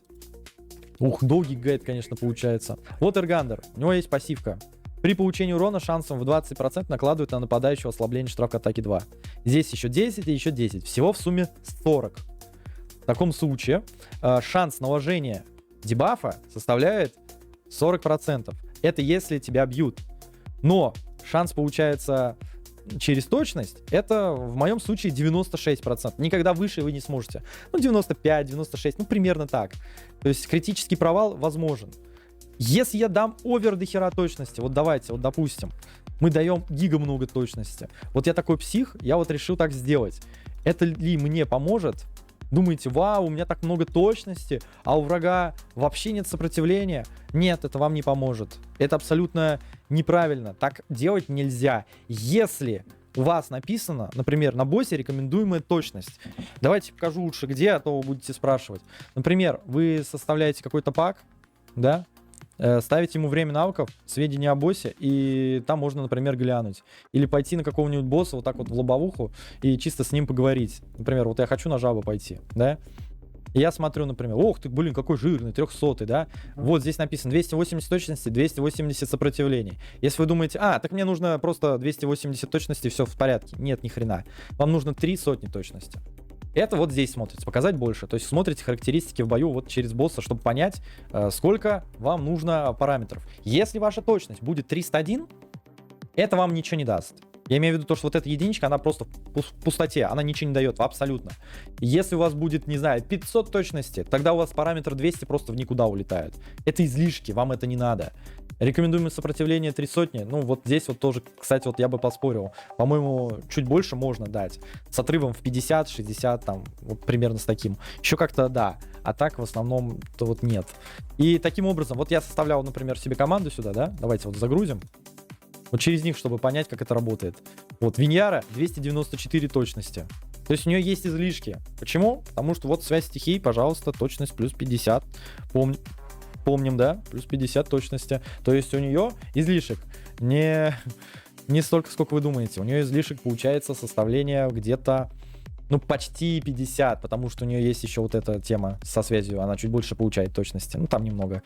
В общем, это не страшно. Если есть излишек, это не страшно. Просто этот стат ей ничего не даст лишнее. То же самое это работает с сопротивлением. Наберете 1 000 000 сопротивления, да, и босс такой: извини, я наложу на тебя дебаф. Почему? Потому что у него прокнул критический успех. Да, боссы тоже владеют этим навыком критического успеха и критического провала. Это примерно так. То же самое вы можете встретить на арене. Давайте тоже наглядно покажу, как это все работает. Идем мы, получается, на арену. Вот это самая лучшая, наверное, демонстрация вот этой вот всей штуки. Заходим сюда, например, смотрим. У него 190 точности, сапры ни хрена нету. У него сколько? 159 точности, сапры ни хрена нету. Вот здесь вот прем состоит. У них тоже ни хрена, вот мало статов, честно. Для сравнения. Видите, как этот стат, на самом деле, он в PvP очень хорошо решает. Здесь даже тоже у меня сапра есть. Здесь сапра у меня вот есть. Вот я любитель, скажем так, вот таких вот вещей. И давайте, вот еще здесь я сапру себе беру. Я запускаю. А я, кстати, проиграю, потому что у меня, по-моему, стак неправильный стоит. Хотя нет, вроде правильный. Либо я не смогу его просто тупо пробить. Видите, сколько я ему дебафов смог наложить? А теперь смотрим, что он мне сможет накинуть. И вот эти бафы некоторые не рассеиваемы, ну, дебафы некоторые не рассеиваемы, они такие с золотой каемочкой. А другие могут рассеиваться. Вот здесь он смог мне накинуть. Вот здесь он смог мне накинуть. Вот сейчас он, кстати, может себя убить, да? У меня больше это дев состав, так что я могу и не убить его, потому что ему есть где хилиться, есть где щиты давать и так далее. Ну, это все отговорочки, да, блогера. И зачем я трачу время? Я трачу время на то, чтобы показать, как работает сопротивление и точность. Видите, оно работает вполне нормально. Вполне очевидно, что нормально. То есть рано или поздно я его победю. Не прошло и секунды, да, конечно, прошли, ничего страшного. Вот суть в чем, вот в этом показал. То, что это действительно работает, это и действительно имеет смысл. Так, давайте смотрим тогда дальше по характеристикам, если остались какие-то определенные вопросики. Так, идем сюда и дальше смотрим следующую тему. Это интервал атаки и ускорение навыков.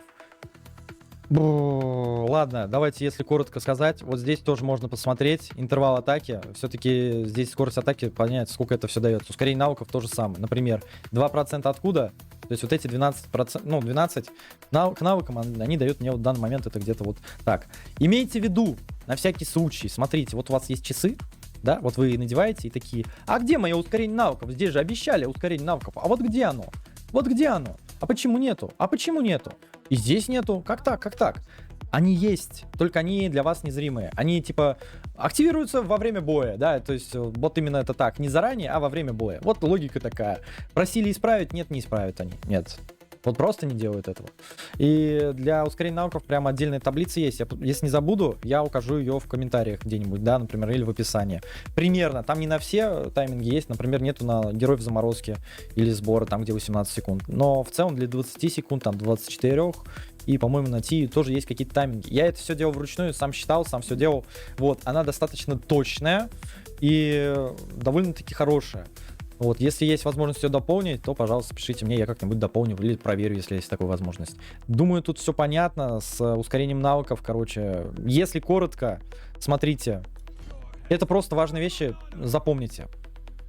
Ускорение навыков 61, примерно, да, 60-61, позволит вам возможность ультовать, если у вас КД второй получается, да, в 20 секунд, то в 18 секунд вы сможете это сделать. На некоторых боссах это пригодится. Особенности, если это саппорт. Вот, например, вот я хочу сделать откат здесь вот именно вот так, но у меня нету такой возможности. У меня есть вот, например, вот такой артефакт. Вот мы 60 ей дали. Да? Вопрос, когда она будет ультовать? Тогда 18.1. Но если у меня еще будет одно ускорение навыков, то тогда будет ровно 18 секунд. В этом как раз таки прикол. На некоторых боссах это вам еще пригодится знание. Это одно из самых полезных, скажем так, знаний. Это на штраф атаки, на ульты. Для саппортов это очень важная и деликатная вещь. Если вы хотите сделать так, чтобы у вас было 15 секунд, то вам нужно дать где-то 175 ускорений навыков. Но это конкретно вот именно по таймингу, я сейчас говорю, вот про Филосию, да, или любых других саппортов. Да, вот на Митрасию это не будет работать, у нее там ульта 24 секунды откатывается. На ней эта прибавка идет по-другому. Гораздо сильнее, но надо больше ей. Где-то соточку надо ускорение навыков, чтобы у нее ульта была хотя бы на 20 секунде. Вот, с ускорением навыками все понятно. Интервал атаки, это важно только почти только одной, точнее, это в школе нужно, это для неустрашимости. Для всех остальных не запаривайтесь особо это прям не нужно. То есть и там ядом в будущем скорость атаки понадобится, да, там выйдет персонаж Дина. И заморозкой там типа можно ставить, скажем так, вот Дриста, например, какого-нибудь, или Ушу, да, нет, скорость атаки там зависит. Вот здесь получается скорость атаки берет, Уша здесь получается берет скорость атаки. Но это не важная вещь. Это для заморозки это прям, не важная вещь, реально. То есть сильно париться не надо. В будущем появятся школы, которым тоже это пригодится. Интервал атаки, поэтому особо не заморачивайтесь. Вот. И что хотел сказать и про интервал атаки, и про вот это откаты. Смотрите, здесь тоже об этом не говорится, но чем дальше вы прокачиваете, получается, интервал атаки и ускорение навыков, чем больше вы даете, тем меньше они статов будут в будущем давать. Вначале у тебя очень большой такой прорыв идет. Вот, например, 1.82, да? У нас есть же артефакт, но я, по-моему, его не качал. Да. Давай для приличия вкачаю, чтобы не быть голословным. Вот 10%, да? Мы его используем. 0.17, верно? Вот у нас Уша. Используем тот же артефакт. 0.18. Чуете разницу? Нет? Хорошо, давайте возьмем какого-нибудь тугого героя. Например, Агок. 2,5 интервал атаки. Здесь мы берем, ставим этот артефакт, да, на скорость атаки. И, о боги, он делает 0.23. Мало? Охренеть как мало, да? Но все зависит. Чем больше у вас интервал атаки, тем больше, короче, эффективность. И дело в том, что каждый, получается, вот этот вот навык со скоростью атаки, они все меньше и меньше и меньше будут давать. Не знаю, есть такой, нет? 20 здесь идет, да? 0.34, да? Можно даже посмотреть. Вот эта вот кнопка позволяет сразу общие статы посмотреть. 1.93, да? То есть вот эту штуку, если убрать... Сколько? 2.09. Да, уже не такая эффективность, как вот до этого была. И, скажем так, интервал атаки в единичку, и дальше почти бессмысленно это делать. Ну, почти. Для неустрахов нет ограничений. Берите сколько хотите, для неустрашимых это один из самых нужных статов, так что херачьте, там, криты даже тоже очень важны, конечно, но скорость атаки важнее, очень важно. Вот. Реально один из самых моих больших гайдов за всю историю вообще. По характеристикам вроде бы разобрались, да? В лагере что еще можно сказать? Про кузню я, по-моему, не говорил, но показывал. То есть выбиваете вот это в данже и фармите. В целом ничего такого, да? Все в целом понятно. Рок, как я сказал, уже скамный. Здесь фармим еду. Без разницы, какую фармите, можно сказать, да? То, что здесь вот пишется, типа, ой, 5% фронт стихии. Поверьте, это лучше, чем какие-то 10% атаки. Намного лучше. Это сильная вещь. Это того стоит. Какую еду советую крафтить? Вот такую еду. Там, где есть точность, там, где есть защита. И вот такую вот я советую. КП тоже по возможности много. Вот это вот самые топовые, я бы даже сказал. Здесь, кстати, прибавка чуть помощнее. Если там вам 5 точности буквально не хватает, да, чтобы было классно. Вот, крафтите. Вот я говорю, для чего интеллект качал. Смотрите. Бац, вроде бы 10 штук должно скрафтиться, да? Бросается кубик, бац, прокает чуть получше. Идет крафт. И дополнительно еще сверху даже другое блюдо скрафтил. Классно, здорово, отлично. Вот. Здесь, думаю, все сказал. Вот это менять строй, но это вам ничего не даст. Просто они будут вас сопровождать, болвашки, говорящие, ничего такого. Так, по лагерю, наверное, в целом все, да? Здесь вот служба поддержки, есть минимапа, думаю, все понятно. Что еще для новичков можно сказать? Я могу показать одну такую вещь, она вам в будущем обязательно пригодится. Смотрите, это называется важность расстановки последовательности. Ну или я не знаю, можете... Правильная последовательность расстановки. Это важно. В основном для героев, которые у вас, например, будут. Смотрите, вот я ставлю Сагамира первым на стол. Я его первым поставил, да? Господи, это... Такой прическа все это время был. Ужас. Загорелый капец. Хотя и не такой. И, допустим... Нет, плохой пример. Да, давай, я не знаю, Тамару поставим. В ПВП вы можете часто увидеть такую связку. Сагамир, Тамара, да, реально часто будете видеть. Смотрите, у него есть такая штука, как морковка. Вот с интервалом в 12 секунд дает союзнику с наименьшим текущим ОЗ морковку. Да, вот, увеличивает готовность его абсолютного навыка. Вот, 20%. Вопрос, куда он первую морковку даст, если у них у всех фулл хп? Да нет, короче так, он на первой секунде всегда дает морковку. Вопрос, куда? Смотрите, запускаем бой, и Сагамир кидает в себя. Он в себя кинул свою пассивку. А что если мы поставим его вторым на стол? То есть первое у нас по логике вещей стоит она. Не надо там тыкать, просто вот ее убрали мы этого Сагамира, да? Все, он где-то у нас там находится. Давайте снова его найдем, поставим. Вот Сагамирчик. Куда он даст морковку на этот раз? Угадайте. Конечно же, нашу Тамару. И это работает 100%. В начале боя это работает 100%. А дальше это работает уже точно так, как здесь описано. Если там мало, то, конечно же, он будет тому давать, у кого меньше всего здоровья. Это уже действительно работает так, как вот есть. Но эта фича такая игры, она позволяет на самом деле открывать возможность многое. Вот увеличение готовности навыка. То же самое работает с Адольфусом, да. Это вам обязательно пригодится такая тема. Вот с ней тоже это работает. Вот мы, допустим, поставили наших 3 персонажей, вы думаете, что вот-вот, сейчас, короче, у нас Тамара за секунду нахрен ультанет и всех уничтожит, да? Пошел Сагамир, кидает Тамару. И что происходит? Почему они кастуют раньше нее? Вот the hell it is. А дело в том, что она и Адольфус, они друг друга закинули, как бы, типа, вот такие вот братья на все времена. Вот, так что, возможно, есть какая-то фича такая, что они не сразу это делают, то есть одновременно в одну цель не могут закидывать, скорее всего. Не знаю, честно, как это работает, но вот я заметил, скажем так, такую вещь. Вот, так что лучше ставить только одного. Ставить Адольфуса, например, да, и вот он будет бустить. Вопрос, как это контролировать, да? Если вы зайдете, скорее всего, на клан босса, вы очень часто увидите Адольфуса в пачке дикости. Его делают, получается, в такой вот состав интересный, да? В обмене у меня есть, нет, такое? Вот такой сет делают. Только вот здесь еще вот это добавляют. Вот этот сет, получается, поглощает урон в пати. И Адольфус, получается, является у нас танком. И каждый раз, когда, получается, кто-то получает урон, вот они стоят, они получили массовый урон, да, он поглощает, и чаще всего боевым навыком он будет сдавать себе, ему просто тайминги не делать. Давайте, короче, покажу лучше, что я там говорю. Просто вот покажу вам здесь. Самый яркий пример. Идем, получается, на вороночку нашу, запускаем. Здесь у меня стоит Адольфус танк, да. Давайте вот так загрузим, погнали. Все. Я ему тайминги не ставлю, можете даже убедиться. Эти тайминги не обязательно, они тестировочные. Так что это не прям уж топ-топ-топ-топ-топ. Не буду рекомендовать их кому-либо. Ставим. Бац, видите, в него всегда молния прилетает. Молния прилетает в того, у кого, короче, больше всего хп. Но это со временем появится. На первом КБ у вас не будет, на втором появится, на третьем будет. А на этом, получается, у вас штраф в защите будет появляться. Вот. Но КБ это тоже отдельная тема для разговора. Видите, он очень часто начинает ультовать, потому что чаще всего будет давать боевой навык именно в себя. Потому что он больше всех теряет здоровье. И он понимает, что у него наименьшее здоровье и будет себя кидать. Поэтому вот такая вот тема существует. Вот сейчас он опять успел дать себе и опять ультует.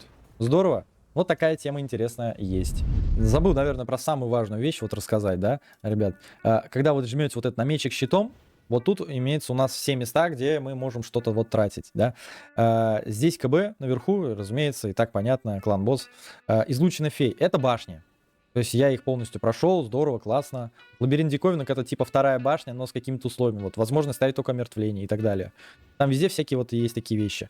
Надо фармить, ходите, берите. Это арена типа межсерверная, типа того. Это ивентовый появился. Это арена обычная у вас на сервере. Руины предков — это роглайк система. То есть я ее отфармил. Тут просто как бы дают вам героев. Некоторых вы сами берете. Просто проходите, скажем так, систему.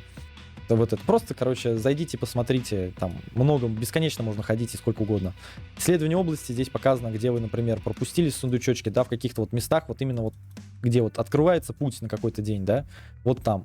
К примеру, вот здесь я не зафармил, я здесь вот пропустил, скипнул. Во всех остальных местах я все собрал. Сундуки лучше брать. Лучше не пропускать, как я это делал. Разлом. Это тут все очень просто, проходите, и здесь довольно-таки очень много сундучков дают, имеет смысл постоянно ходить. Еженедельные испытания тоже проходите. Имейте в виду, когда вы здесь, получается, ходите, здесь такая есть штука. Она появилась только вот в китайской версии игры, до этого его не было. Если вы, допустим, зеленого дракончика убили одним паком, идете на второго зеленого дракона, то вы не сможете использовать первый пак.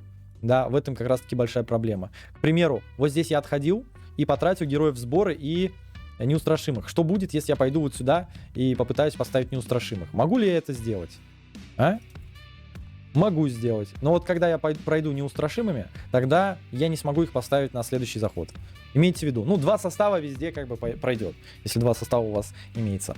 Вот. А здесь, думаю, все понятно. Да? То есть вы проходите здесь и получаете вот ту награду, которая здесь указана. Вот страница легенд. Она фармится вот здесь. Вот. И везде здесь таймеры есть. На это периодически смотрите. Тут они сильно не совпадают. Вот 5 часов осталось, до 5 часов. 22 часа осталось.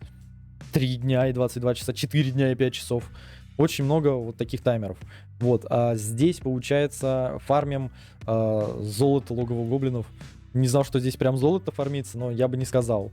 Да, фармится. Причем ни хрена себе. Честно, я даже не замечал, что здесь так много золота фармится. Ну, типа, когда опыт максимальный. Вот, а когда у вас еще нужен опыт, то вот, пожалуйста. Здесь опыт падает, фармите опыт. Здесь очень просто, ставите массовый урон, только массовый урон. Желательно заморозка. Заморозка очень хорошо проходит в логово гоблинов. Природный пожар. В целом, вот эти 3 данжа легко мне дались. Но я полагаю, у новичков будут какие-то вопросы, типа, как пройти, как покакать здесь. Ну, не знаю, я на 79 уровне легко прошел, но у меня герои хорошие, вкачанные. Ну и знания просто есть, как это пройти. То есть вы проходите на 18 этаже, каждый заход фармите кристаллы, это прокачка талантов. Ну, думаю, все просто, объяснять не надо, просто зайдете, как бы посмотрите. Так, здесь основной фарм, получается, шмоток у нас именно в этой вкладке, где использовать. То есть, вот Гарпия. На Гарпии мы фармим только, получается, снаряжение в виде пух и шапок. Шапки и пухи, больше ничего здесь не дропается. На всякий случай скажу. Вот вы ноете, например, говорите, блин, я 20 этаж не могу пройти. А зачем вам проходить? Вы можете фармить 19 этаж. Смотрите, видите, вот шанс. Здесь 3 стрелочки. Здесь 2 стрелочки. Очевидно, здесь типа, ну блин, шанса больше, да? А что здесь больше на 20 этаже по сравнению с 19-м? на один кристаллик. Просто на один кристаллик выше, и все. Нету смысла почти возиться сюда, только если вы не хотите вот здесь вот получить много наград. Для сравнения, вот. Здесь это много наград, поверьте. За первые места, вон, вторые, третьи, господи. Просто в топе оказать, эстрогенную связь очень много дадут. Поэтому имеет смысл, если вы на скорость будете проходить. Также вы здесь можете посмотреть записи строя. Вот, ядовитый могила 19. Хотите на 17 посмотреть, там есть какие-то фри-то-плей паки? Нет, рекомендуемый строй, вот такой, пожалуйста. Вот смотреть информацию о боссе тоже, вот, пожалуйста. Даже о крипах можно найти инфу. Вот конкретно говорить, чем проходить не буду, это отдельные ролики. Проклятая могила. Ну, здесь то же самое, что и на Гарпе. Здесь фармите тушки. На Жабе фармите перчатки. На Фениксе вы получаете левую руну. Вы фармите левую руну, то есть позитивная руна. Вот, негативная руна, это очень тоже важно фармить. Про руны вообще, руны очень сильно люди недооценивают. Пожалуйста, не делайте такой ошибки. Фармите руны, они достаточно большой буст дают. Особенно негативные руны. Вот я обожаю вот эти руны, которые могут давать точность. Они реально того стоят. Это да. А какие ценятся вот здесь, получается, вот именно в этом месте? Это на крит урон. И мне нравится защита. Защита есть и позитивная, и в этой, короче. Ну, там по статам разберетесь, думаю. Вот. Крит урон достаточно редко. Мастерство. Остальное уже не так уж сильно важно. Какие еще статы важные? На тушках я бы стал ловить. Давайте не здесь буду показывать, а в другом месте. Вот. Столб испытаний, он у вас позже откроется. Это позволяет вам шмотку подгонять. Сейчас я вам покажу лучше. Смотрите. Вот у нас защита, вот столько прокнул, да, почти 5 полосок. И сопротивление. С помощью улучшения, это закалка, то, что вот столб был, я могу улучшать эти характеристики. Понимаете? То есть чуть больше подгонять. Было 0, а станет от 1 до 5.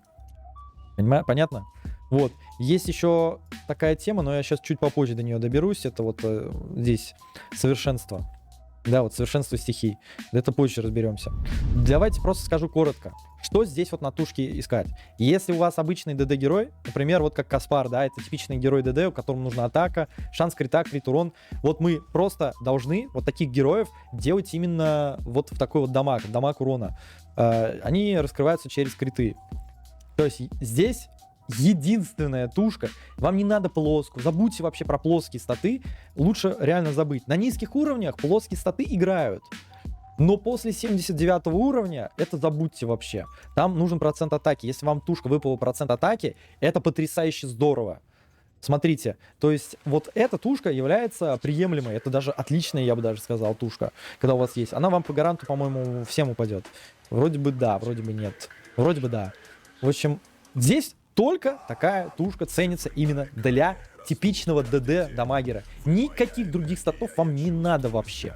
Из дополнительных характеристик ищите там шанс крита, крит урон, если это вам надо, да. Вот на Эриче как раз таки вот один шанс крита, нет, на Фелисити, по-моему. Вот, 2 шанса крита, 1 крит урон, это божественная шмотка. Если на красном вам выпадет, вот такую, которую я до этого показал, это шок. Это шок-контент просто. Вам очень сильно повезло. Перчатки на ДДшников какие брать? Шанс крита, крит урон. Пожалуйста. Иногда в редких случаях, если совсем все плохо, то еще и атаку. Атаку процент. Это вот смотрите, вот как раз правую часть. Давайте вебку, кстати, уберу, а то я по-любому что-то скрыл, и вы там уже кричите, типа, убери вебку, меня не видно. В общем, вот так. Про другие статы полностью забываем. Никаких ОЗ для ДДшников в целом не надо.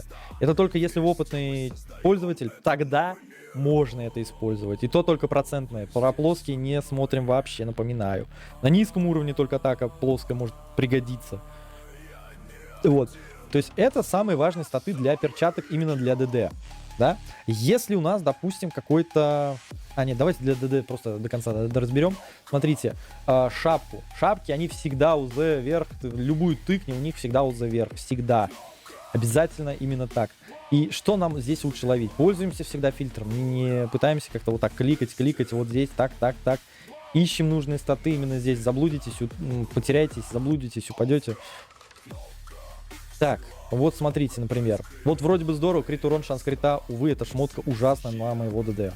Вот эта шмотка. Защита, точность, ну нахрена, да? И вы смотрите, какие вам нужны. Вам же ДД надо раскачивать. Значит, ищите шанс крита, если он вам нужен, разумеется.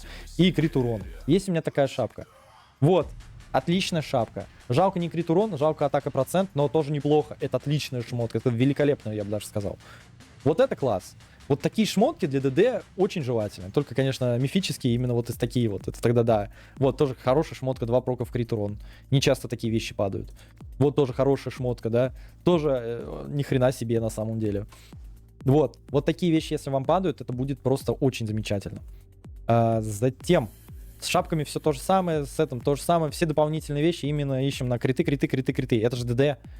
Он же у нас должен дамажить. Именно вот со скиллов, да? У него основная задача вот скилловый такой, допустим, дамагер. Да даже если автоатакер, то примерно тоже подойдет. Если автоатакер, то еще скорость атаки ищите, ни хрена себе, с акцентом сказал. Ищите именно вот в рунах. Здесь вы не найдете, здесь скорость атаки не бывает. Видите, она залочена. Если вам, например, не нужно какой-то стат иметь, вот кабу, да? Что сказал кабу? Табу.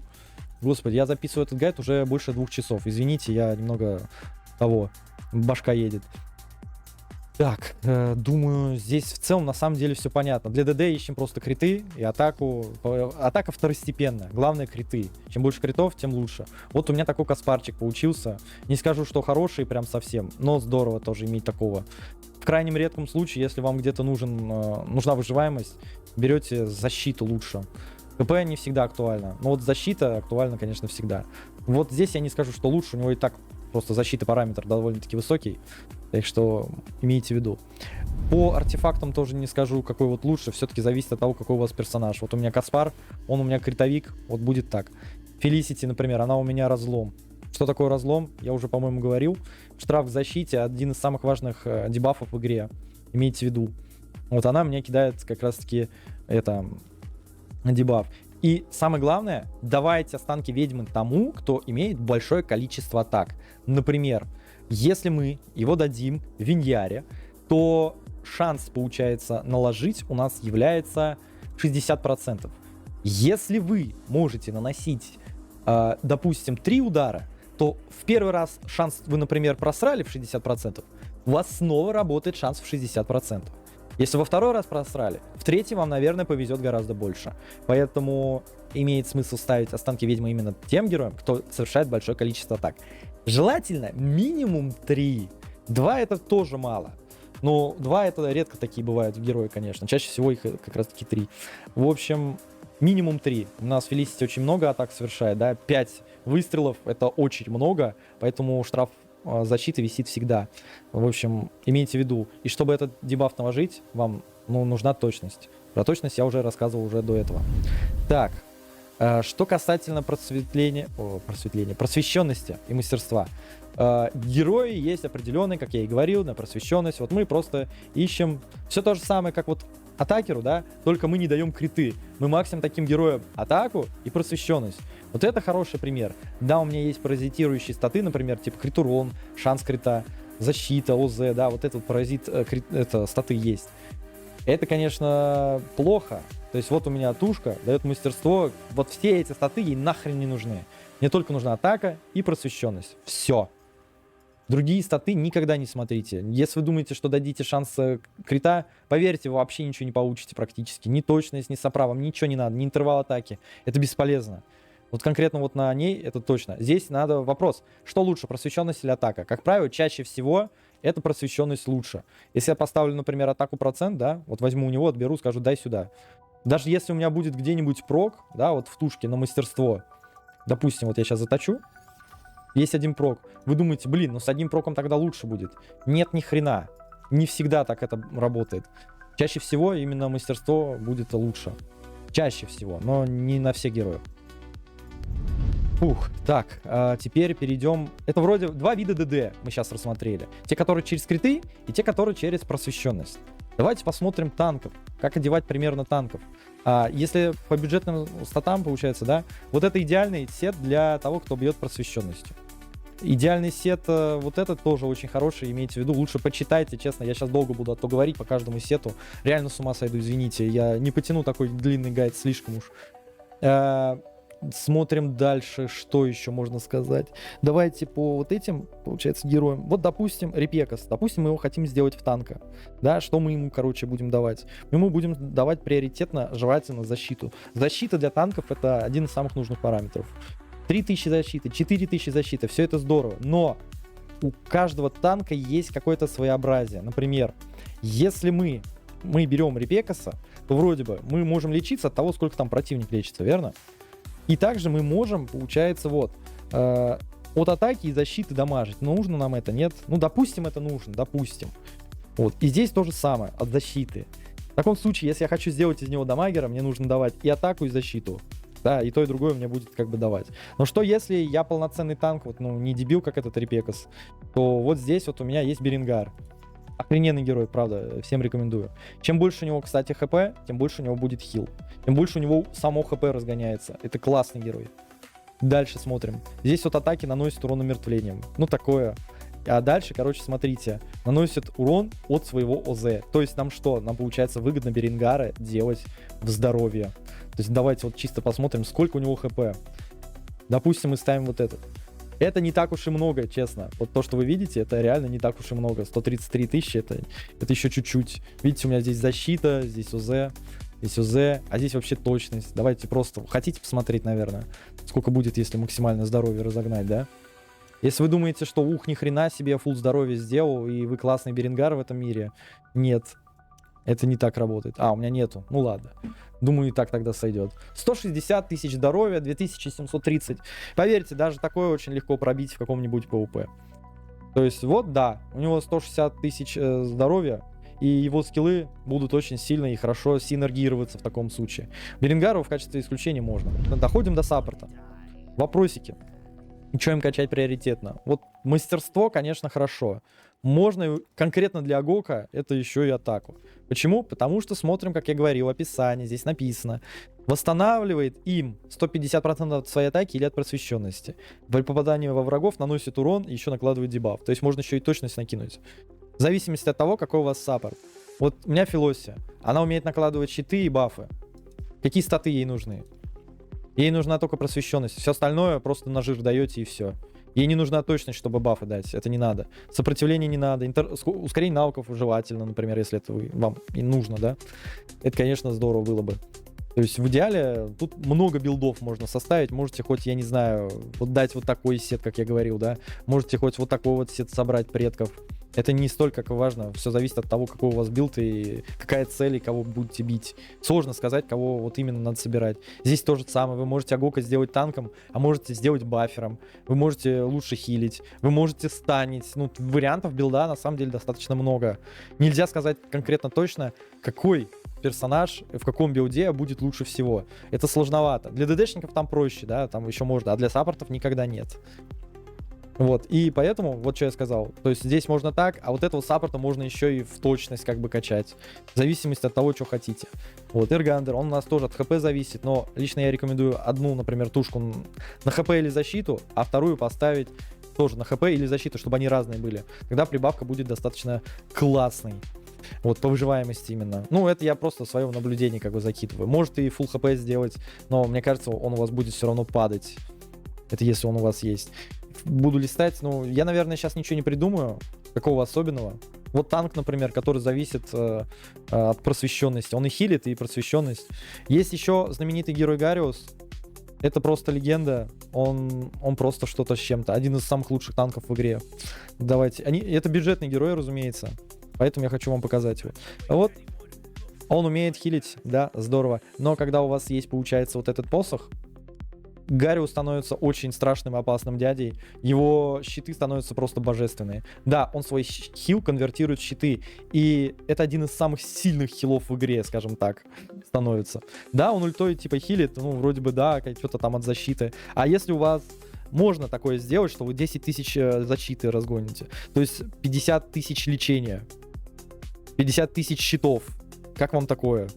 В будущем вы можете даже это усилить, и я даже давал порою 200 тысяч щитов с помощью Гариуса. Да, напоминаю, это возможно. Это вполне возможно, но, наверное, не в этом сезоне. Давайте я просто покажу идеальное пати по набору, да? Вот просто любой, неважно какая у вас стихия, просто вот идеально, что вот было бы.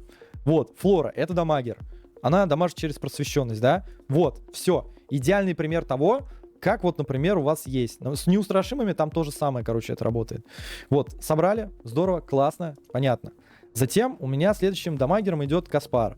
Вот, я его собрал вот через это. Можете собрать, например, его через другой сет. Где он у нас? Имперский палач. Отличный сет в качестве дамагера. Через криты. Вы же дамажите через криты, правильно? Правильно. Так что вот, имейте в виду. То есть я ему дополнительно вот мифических предметов набрал и так далее. Главное, чтобы у вас получился сет из 3, да, здесь вот пишется как раз 1 единица, да, то есть достаточно одной. Вместе они не стакаются, если они одинаковые. Вот. И вот что я больше всего хотел вам показать. Вот Фелисити. У нее есть сет братского духа. Когда вы собираете 3 штуки, при использовании владельцем абсолютного навыка, наносимый всеми союзниками стихийный урон увеличивается на 15% на 10 секунд. Имба, честно, это охрененный сет, это очень много урона. Берите вообще, желательно, чтобы было всегда. Эрич. У него собран сет кукольника. Он откатывает, получается, скиллы тем, кто его стихии, да, вот при использовании абсолютного навыка союзники той же стихии получают 10% готовности абсолютного навыка. Любая цель может получить этот эффект только раз в 15 секунд, то есть есть ограничения по времени. И таким образом, они у меня все герои огня. И когда мы запускаем, получается бой, да, смотрите, что получается. Сейчас они мне все ходят, вот сходил Адольфус, я не успею, да? Да, не успел. Смотрите, Эрич, когда ультанул, он заполнил шкалу всем примерно на 2 секунды. Таким образом это сработало. Поняли примерно, как это работает? Итого ваш КД навыков будет составлять не 20 секунд, а 18 секунд. Именно таким образом я смог подстроить сами тайминги. Понимаете? Вот. Сейчас, смотри. Оп, Эрич сходил, у всех заполнилась шкала. Кажется, что это немного, но это 2 секунды, если что. И таким образом, если бы я не использовал этот сет, я бы набивал гораздо меньше урона на КБ. То есть здесь было бы не 18 секунд, мне бы пришлось ставить, а 20 секунд. И вот здесь 20 секунд, и вот здесь 20 секунд. А это Фелисити, ей не надо. Это здесь по-другому вообще совсем было бы. Поняли? Сохранить? Нет. Вот. Ну, по крайней мере, как-то так по поводу сетов. Вот конкретно в этом составе у меня танком является Адольфус, и он снимает часть урона с помощью вот этого сета, вот как я говорил. Но можно сделать и по-другому. Можно сделать Фелисити танком, пускай она будет в этом сете, а Адольфус будет в этом сете. Такое тоже можно провернуть. Почему это будет хорошо? Потому что на Адольфусе очень большая нагрузка. Он получает урон со всех, вообще со всех. Еще плюс сам, получается, танкует. Но это реально перебор. А если разделить это, да, то есть она будет один из навыков получать, и он часть этого урона будет в себя поглощать. И таким образом ему будет танковать проще. Но ему придется, получается, боевой навык иногда кидать в Фелисити. Тем самым мы можем меньше щитов накидывать. Ну, суть примерно такая. Так, ребят.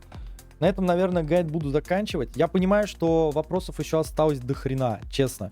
Я не смогу от всех отбиться, поэтому внизу есть Telegram, в описании, в комментариях, наверное, будет. Заходите, пишите, я без понятия сейчас реально с ума схожу, уже 2,5 часа записываю этот гайд. Я не знаю, сколько я там навырезаю, насколько наставляю. Короче, если есть возможность поддержать этот видео лайком, да, буду очень благодарен. Я старался как можно быстрее, информативнее, без какого-либо монтажа. Боже, 2,5 часа монтажа, ну его нафиг. В общем, постарался вообще все рассказать. Я знаю, сейчас у вас большое перенасыщение информацией. И вот если есть возможность постепенно это изучать, будет очень здорово. Для новичка, наверное, этот гайд, наверное, один из самых универсальных везде. Большой, огромный гайдище такой, да. И таким образом вам проще будет как-то ознакомиться с игрой. Заходите ко мне на стримы. Я отвечаю вообще на любые вопросы. Не знаю, по-моему, почти 100% вопросов это типа, что крутить в баннере, а кого мне брать лучше, кто больше пригодится. Это уже отдельная тема для роликов, как в целом и о снаряге, да. В общем, заходите на стримы, и я обязательно вам всем с этим помогу. Вместе разберемся, что лучше. Будете смотреть, что я делаю. Я стримы делаю и на Ютубе, и на Твиче. Чаще всего это в 6 часов по МСК, и там посмотрим, сколько часа, 3-4. Почти каждый день это происходит. Если заскочите, буду очень рад. Я люблю, когда находится много народа и много чего спрашивают. Меня это вообще не осложняет, я всем помогу. В личку, к сожалению, в ТГ я уже перестал отвечать, так что извините.